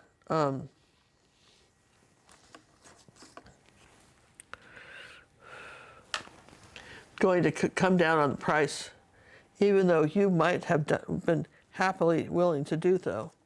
And given the kitchen sink and the next, I'll paint your firstborn, just buy this one, kind of thing, right? They're not gonna do that to you. And if you get an offer, they'll call you and say, someone's offered this. Are you interested? All right? That's what they do. I've been offered, are you interested?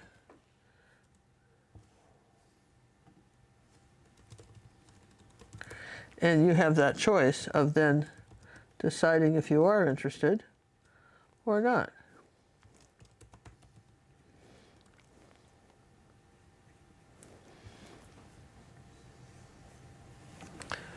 Yes and yes?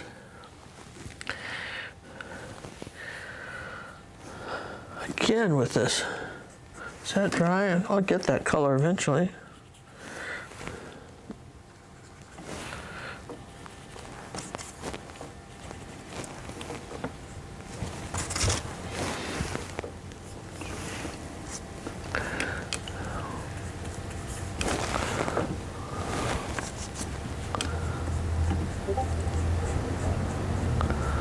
I want this lighter, then I've got it.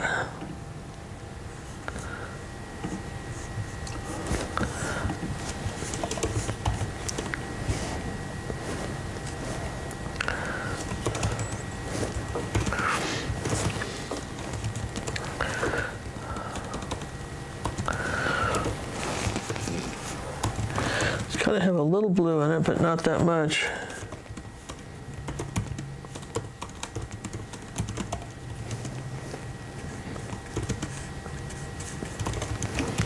Okay. So,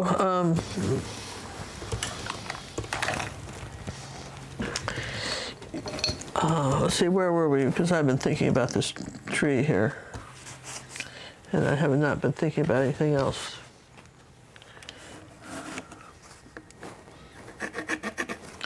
Okay, you're not gonna go. Let's try this one.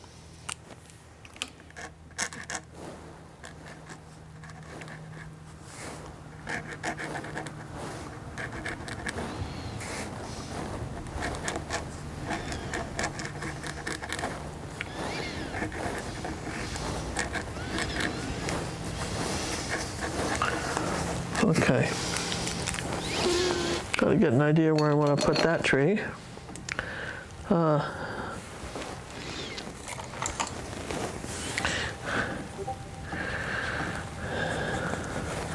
So galleries serve a great, they're a great service, to the artist.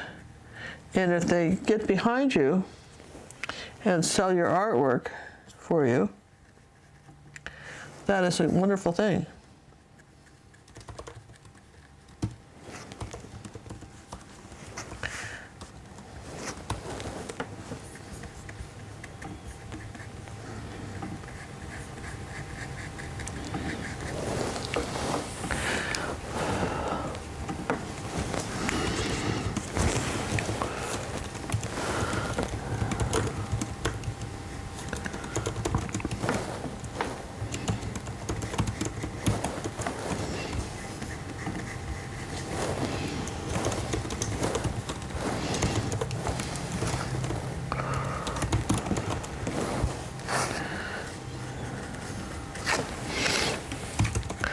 But one of the things I always tell people before they're thinking about getting into an art gallery is, how long have they been there? How's this gallery been there? Because I can't tell you how important that is to know. Because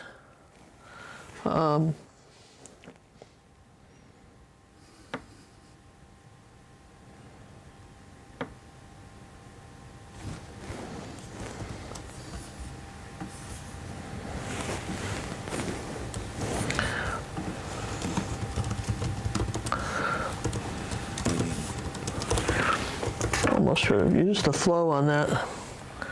Let me come back, see if I can't get this.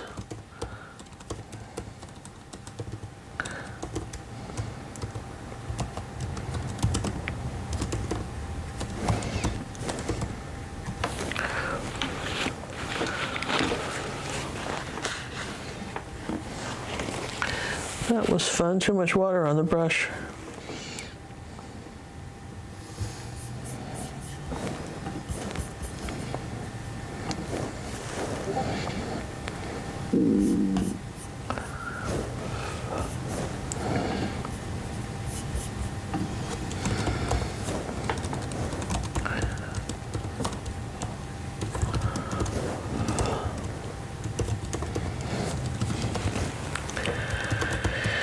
Because the longer an art gallery has been in business, the less chances are of them cheating you. And you're going, well, why would an art gallery cheat you? Well, Cinnamon went to Prairie View University in Houston, up there, well, just out of Houston, and it's an it's an all-black historic university, and she was one of the few kids there that was Caucasian kids that entered, and she went because of this one professor who was a very famous artist. And he told the story of, and he was, I mean, really big name, got a lot of money for his artwork, his murals all over the town, and, you know, he told the story of how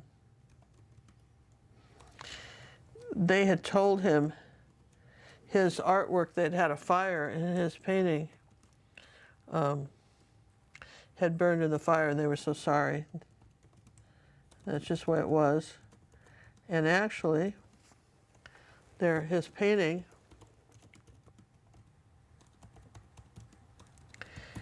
had been sold, and they just didn't feel like paying him a commission.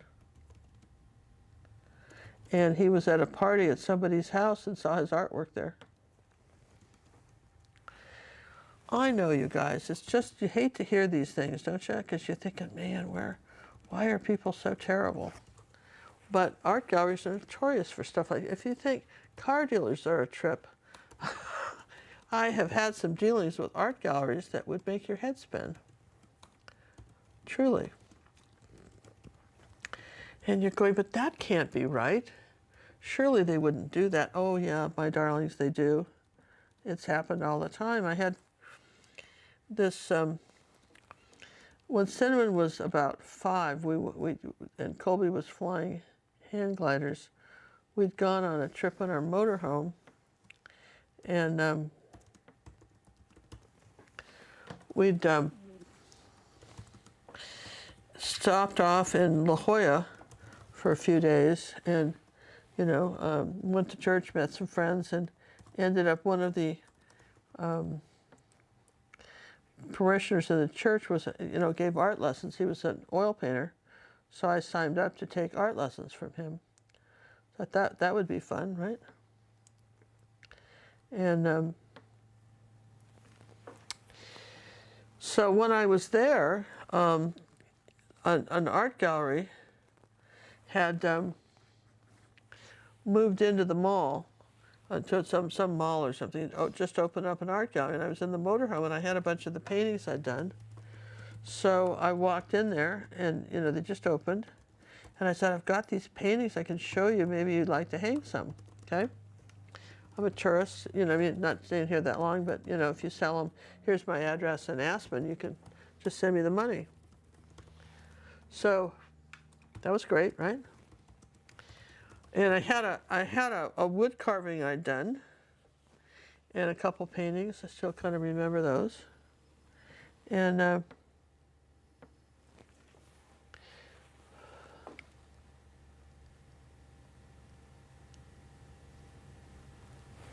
you will go the way I want, or I won't play with you. Thank you. So let's try this again.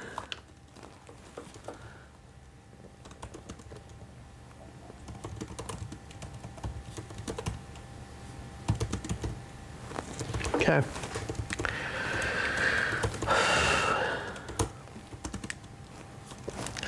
So anyhow, they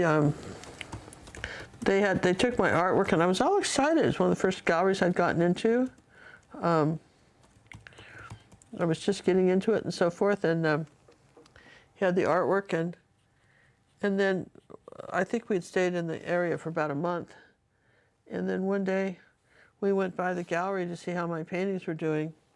So I hadn't heard anything from him, and they were gone. Gallery had closed. There was nobody there. My art was gone. No note, nothing. They just gone. I know. You're going, what do you mean they were gone? I said, they were gone. My paintings, this one wood carving I had done, It was on a board. It was really beautiful. I loved it. I mean, I really didn't even particularly want to sell it.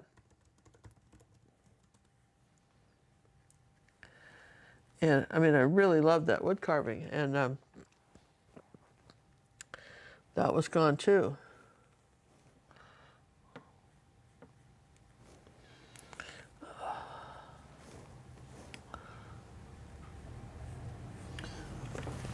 So what you kind of learn from those things is that, and that didn't happen to me just once. That happened to me a couple of times. I had another experience where one of my, there was a new gallery opening, and I had picked up an art agent at Art Expo. And your agents are supposed to protect you from stuff like that. And it was a big, fancy art thing, and there was a grand opening. I flew to Las Vegas. There was a grand opening, and you know, important people came, and they had paid for a lot of my artwork to be shipped out there to Las Vegas. And it's a good thing I'm a prolific painter, isn't it, John? It is. Very much so. Because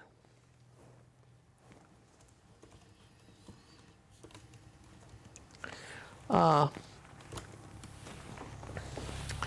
artwork, you know, anyway, this guy was a con artist, and my agent fell for it. And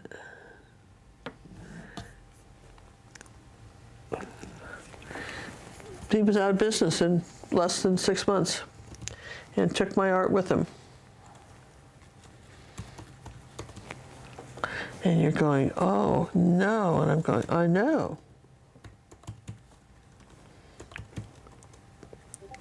I'm telling you, that stuff happens. And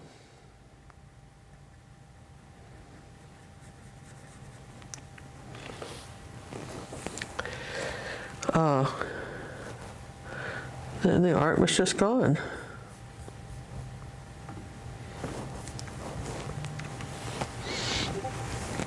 This painting's taking longer than I thought, John. Well, you know, I don't think anybody cares. I know, but I'm getting... Matter of fact, Sally has already claimed it. Has she? She did dibbies on it. Okay. So it's got a new home. Oh, see, that always thought I did Sally that. says, take your time, Ginger. No rush. Cool.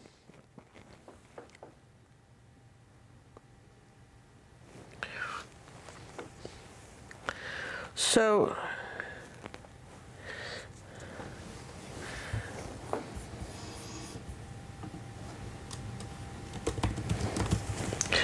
every once in a while, in the 90s, occasionally George and I, my second husband George Cook would. We would go to Hawaii,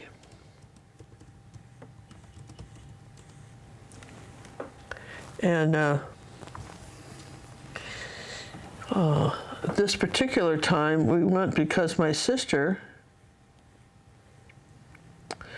whose drug dealer husband, she really didn't know, so it's not fair. She didn't really know. She was just sort of clueless.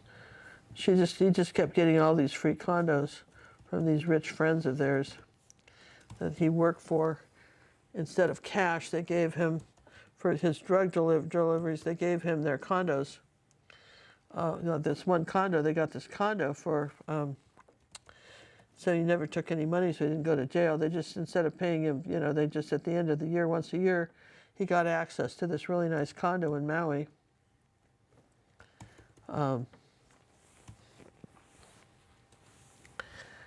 Which was nice, right?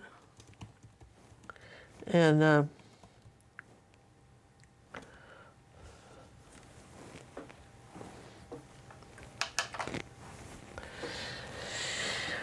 so I was in Hawaii painting for a month, or whatever, however long we had this condo for. So going into, maybe you guys saw it on the news, going into Lahaina, they had a lot of art galleries in Lahaina, tons of artists. So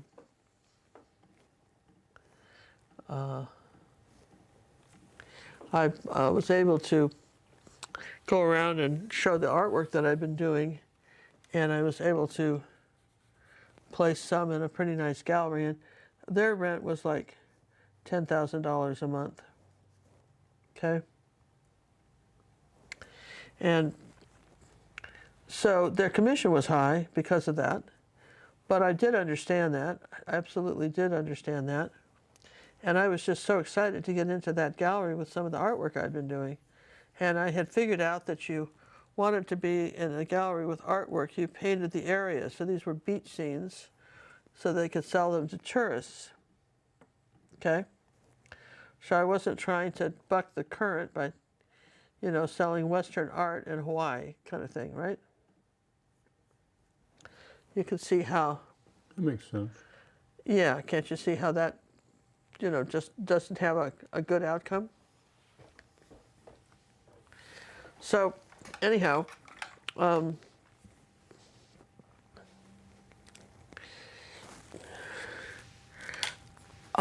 she sold some stuff, and I sent her stuff.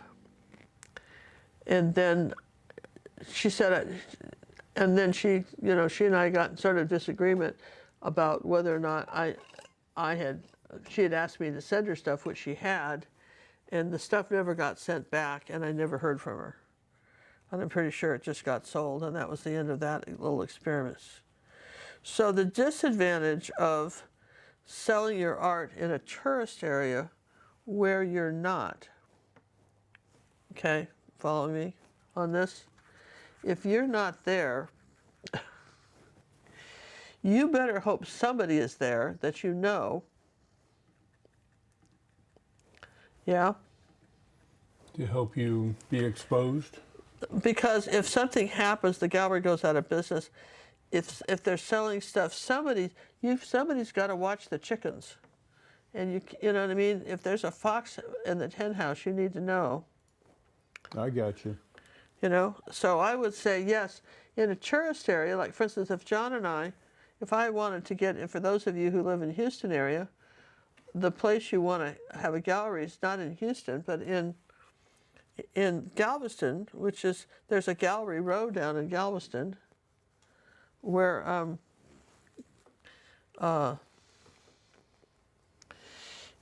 you can, there's all these art galleries, and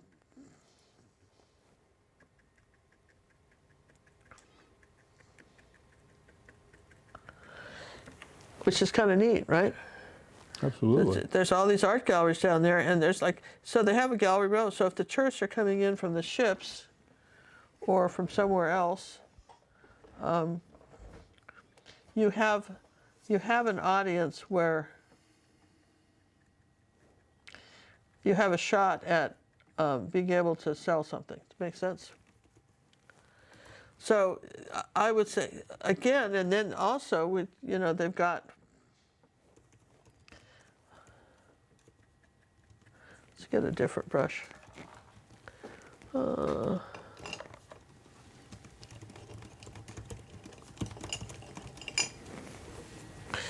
They've also got galleries down there. They did have, I haven't been down in years, but they did have galleries where you can, instead of taking such a high commission, you volunteer to work in the gallery 1 or 2 days a week, or you rent your wall. In other words, they'll give you the gallery space if they like your artwork, but you rent the wall. You could, maybe you get a little 48 by 60, you might get a whole wall, depending, and then you rent the wall. And that's very popular because, I mean, in other words, they're paying rent, but they're covering their rent, where you're painting, since as much as nice as they may think your painting is, if it's not selling, you know, so you accept some of the risk. Yes? Seems like a reasonable deal. Yeah, so that's, people always ask, what about that? Those aren't bad deals. Okay? Those are not bad deals when you do that. They can be, but they don't have to be. It's just, again, how long have they been in business? Did they just start doing that? Have they conned you into working? Are you going to see a commission? How do they pay? How often do they pay? Do they pay right after the painting sold? Do you have to wait 30 days in case the customer brings it back and decides they don't want it, so they don't want to pay you? Obviously, until it's, until they're sure it's sold, yeah? So there's a lot of things that they have to consider as gallery owners that maybe you as an artist, you're just thinking about, well, I just need my money, I'm sorry, I need my money. And they don't care. They're trying to keep their doors open. And now, the other disadvantage of having somebody like that sell your art, if somebody's working 1 day a week or 2 and they're selling the art, why would they sell your art when they can direct everybody's over to theirs? Exactly. If you're not there selling it and the galleries, if it's a regular art gallery, everybody's got an equal shot. They're not making, you know what I mean? That doesn't matter to them, right? It's your painting, it's somebody else's painting. But for the other people, okay,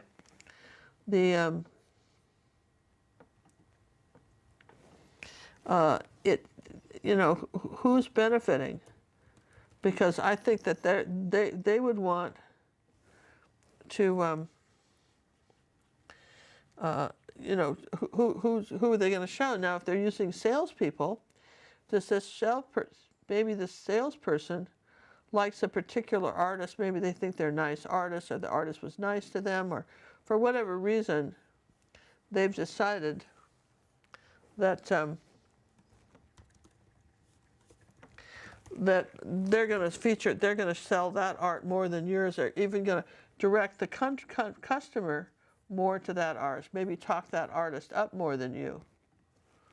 Oh my gosh, is that possible? Do they do that? Sure. So you're going, no, Ginger, surely all this can't be true. It's true, It's exactly what happens.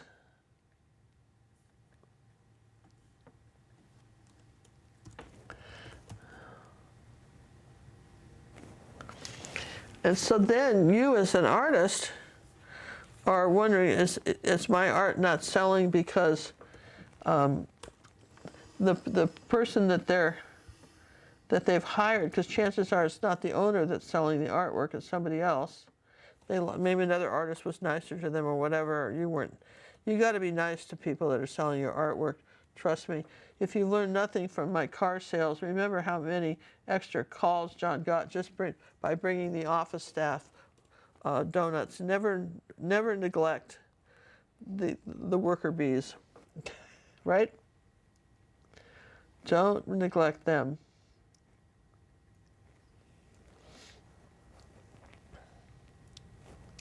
Because that's a mistake.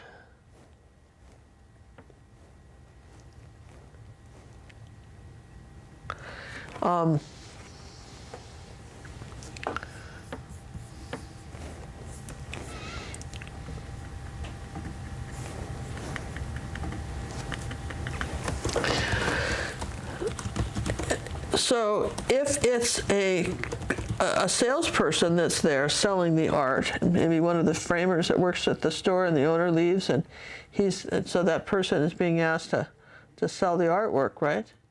If it's one of those people,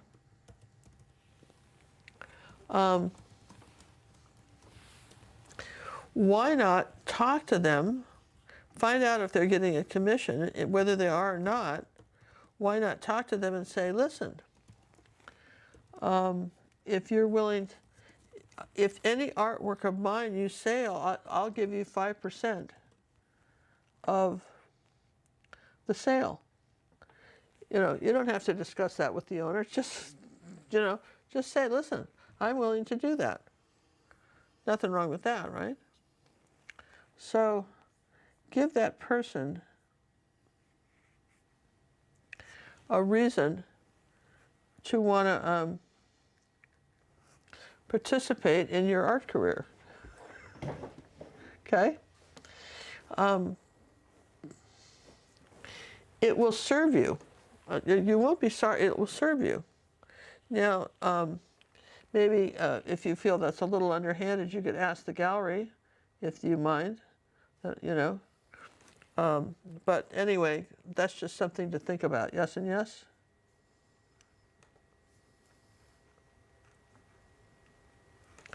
About how you might benefit from, I'm going to dry this now, benefit from art sales.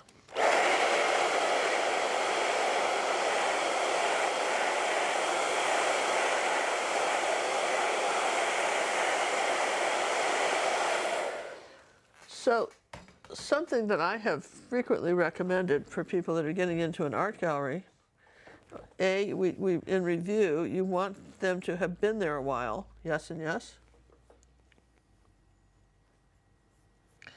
That's important, right? And also, let's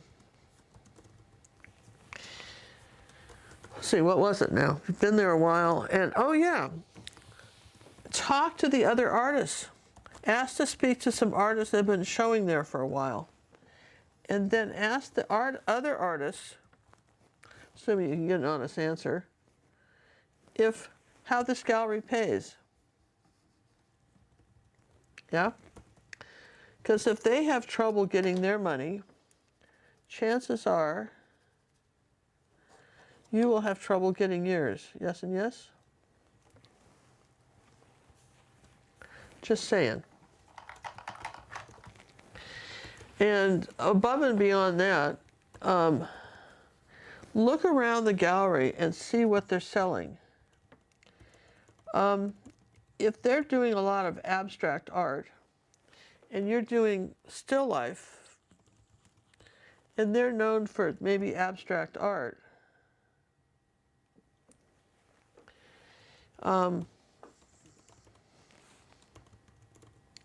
perhaps your artwork doesn't go in that gallery. It's the wrong subject. It's the wrong style.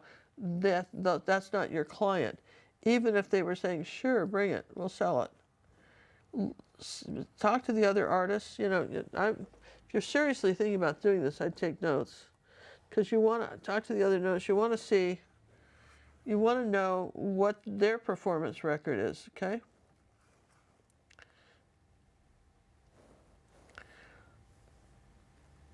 Too, okay? And all these things really matter, I think.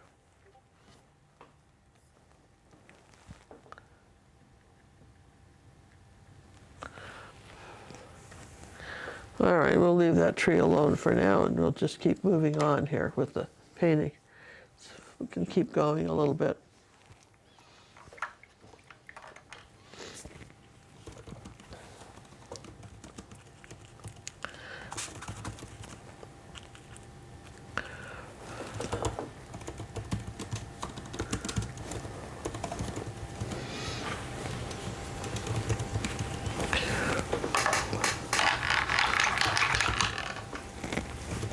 This is probably a 2-day project, I'm thinking. Well, and I think that's okay. And that's okay. You still have quite a bit to go. But it's looking great. Sally's excited. Is she? That's what she said. Cool. Back in the day, living close to a lake in Wisconsin brought back wonderful memories. I'm so excited. See? Right there. Quote. And 4 explanation points. We're not talking 3. We're not talking 2. We're talking 4. Okay. So, yes. Well, I mean, I can remember one of my favorite artists is, people always say, who are your influences? Which artists are your influences? And I would say, I had 2 main ones, Kent Wallace and Howard Behrens were my two current main influences, artists. I would have to agree with that. They're my, and for instance, Kent Wallace was I don't know if he's still alive, but he was a artist from Utah. His brother paints also, but he, for some reason, got famous. And he just paints with the color and the style that I love. I mean, I love his artwork, okay? And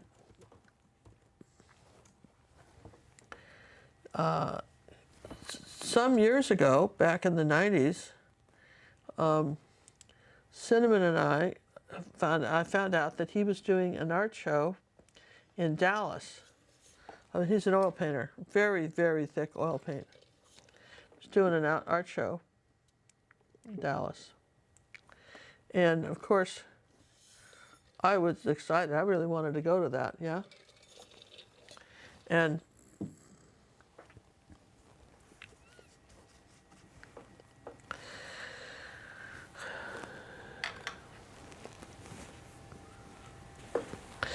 so we drove up there and we went to his art show.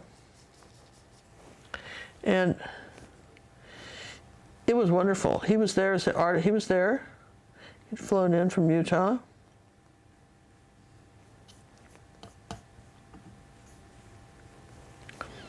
And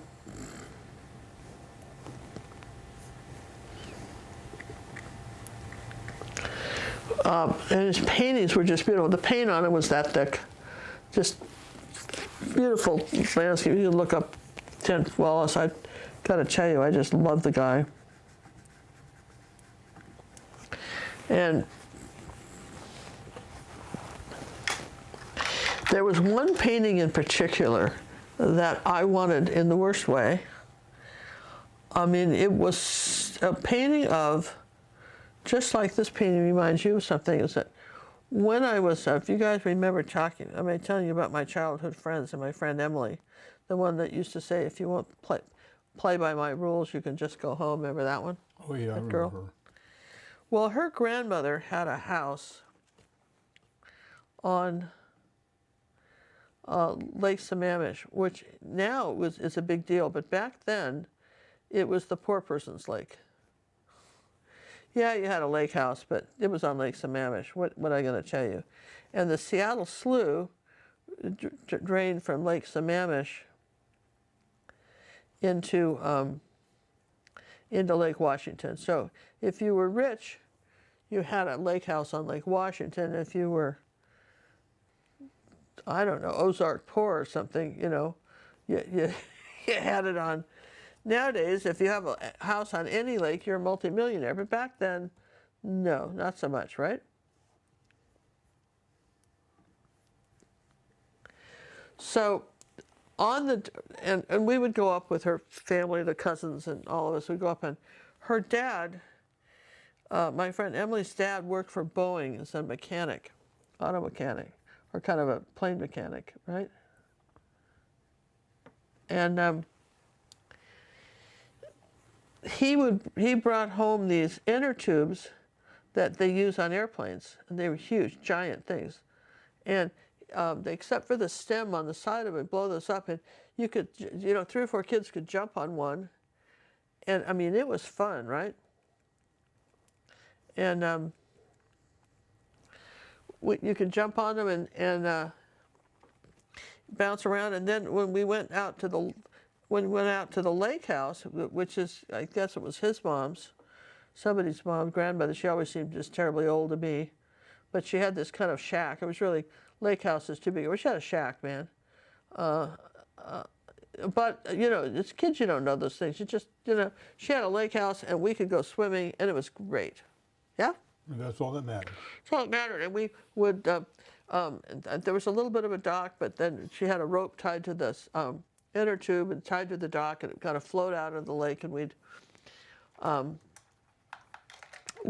jump off of that, and boy, it's slippery in the water, and you'd fall in, and everybody'd laugh and giggle, and it was fun. Yeah, it was fun. I tell you that because, you know, did I mention it was fun? It was really fun.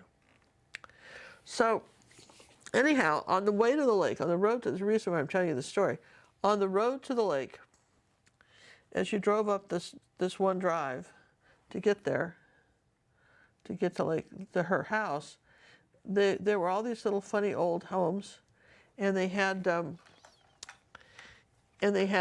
green tile roofs, kind of Washington landscape green tile roofs.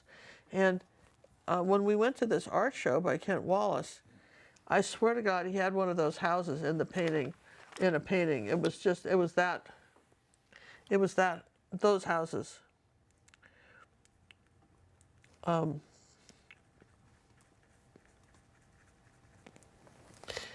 That's what it was. It was them. And I subconsciously, I don't really remember that much about the drive, but I remember those houses. And in this painting he had, it looked like that drive that we took when we went up to that lake house. Okay? And I wanted that painting. It wasn't a particularly better painting than others. I don't know if anybody else would even like it. But man, did I love that painting. And I absolutely wanted it because of that. So sometimes what will inspire a person to, buy one painting over another isn't because your painting wasn't as good. Because sometimes there's a feeling, well, if it was better, that person would have bought it, not this other painting, okay? And that's not true.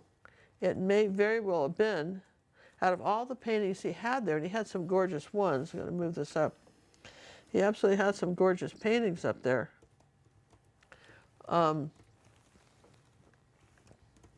That was the one I would have purchased. It was $5,000 at the time, and I didn't have $5,000 to buy it, so I didn't.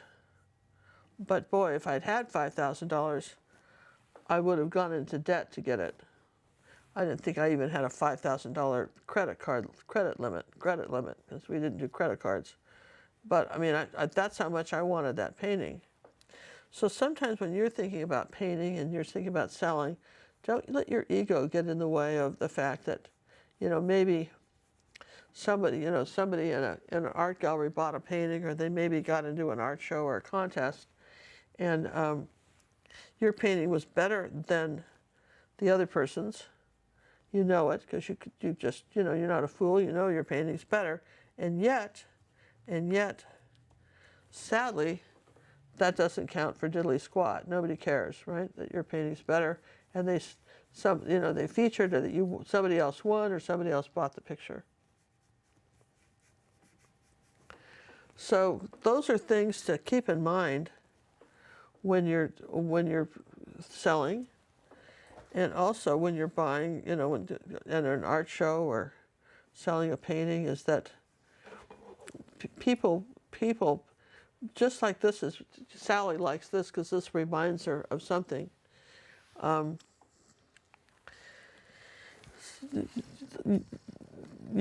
other art may do it. Now I remember, this all starts off with I remember, but some years ago, I was sharing an art gallery with an artist who I actually have two of his original paintings, named John Douglas.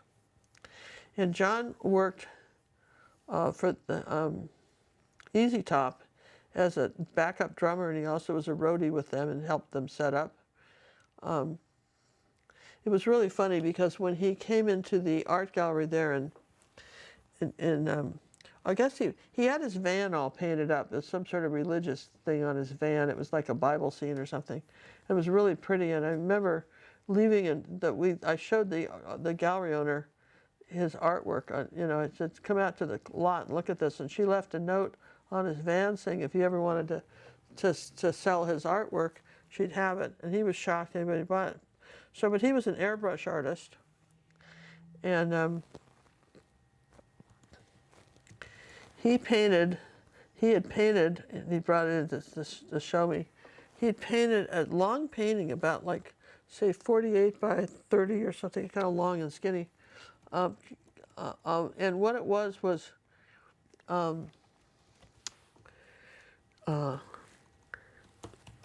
makeup pencils, like colored makeup pencils, like for eyeshadow stuff. They were pencils, women's makeup.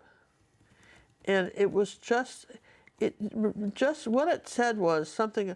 What that painting said to me was, this is what I do. I use makeup, and somehow that painting resonated with me because I found a connection to it. And people want to connect to the artwork that you're doing.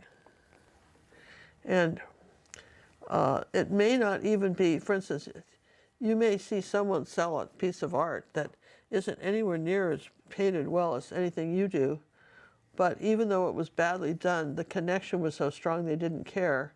They wanted it. And they bought it, okay? Because they really wanted that particular piece of artwork because of the connection. Yes and yes? So you don't know. So back to deciding, this is a big subject. We could probably have 3 or 4 videos on just the art of selling things. Oh, probably. But in just a few things I've covered today,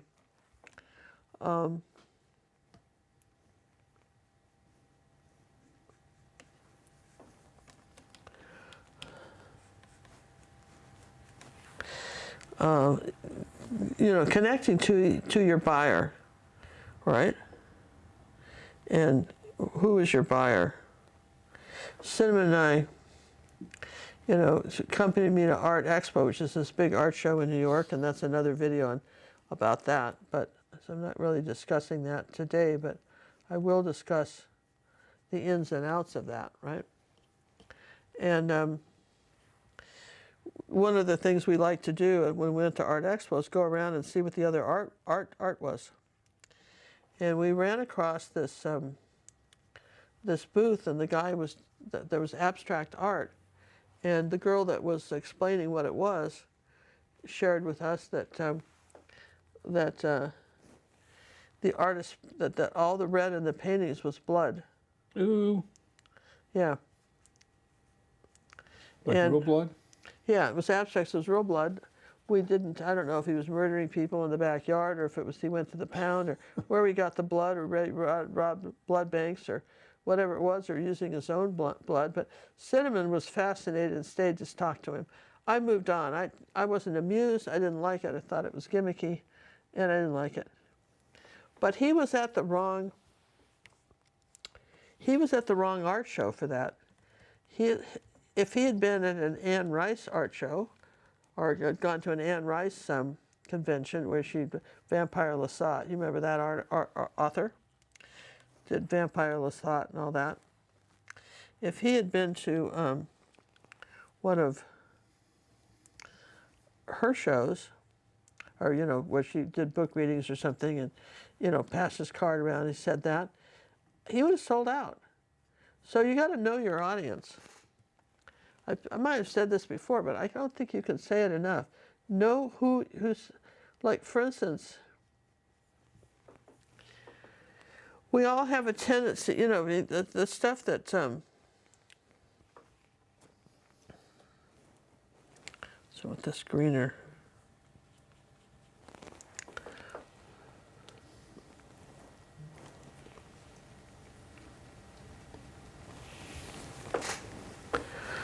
yeah, I think it's,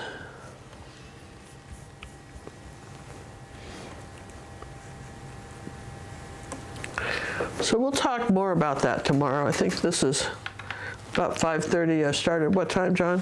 2.5 hours ago, my queenness. Yeah, that seems to be about my, That's your limit for sitting at one time. It's a limit you should be.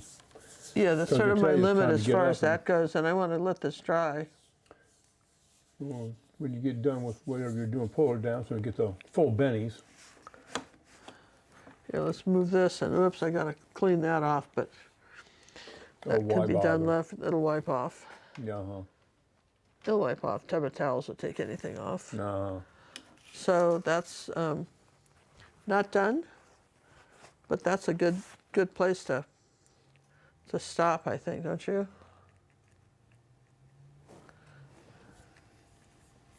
when it dries, you can kind of see when you need something darker or lighter, that kind of thing. And we'll finish the water in the dock tomorrow, or whenever we get back to doing this. Well, it'll be the next painting. We won't start a different painting till this one's done. Just No, so we you finish know. them as we go. And I hope that you're thinking a little bit about selling art, what you've learned about it. I hope was helpful.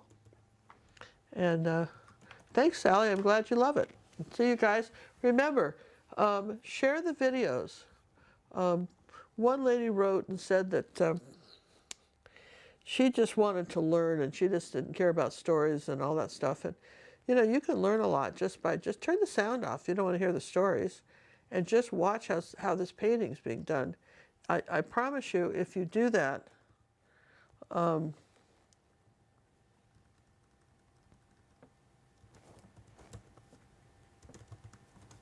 You'll learn something. you'll learn something.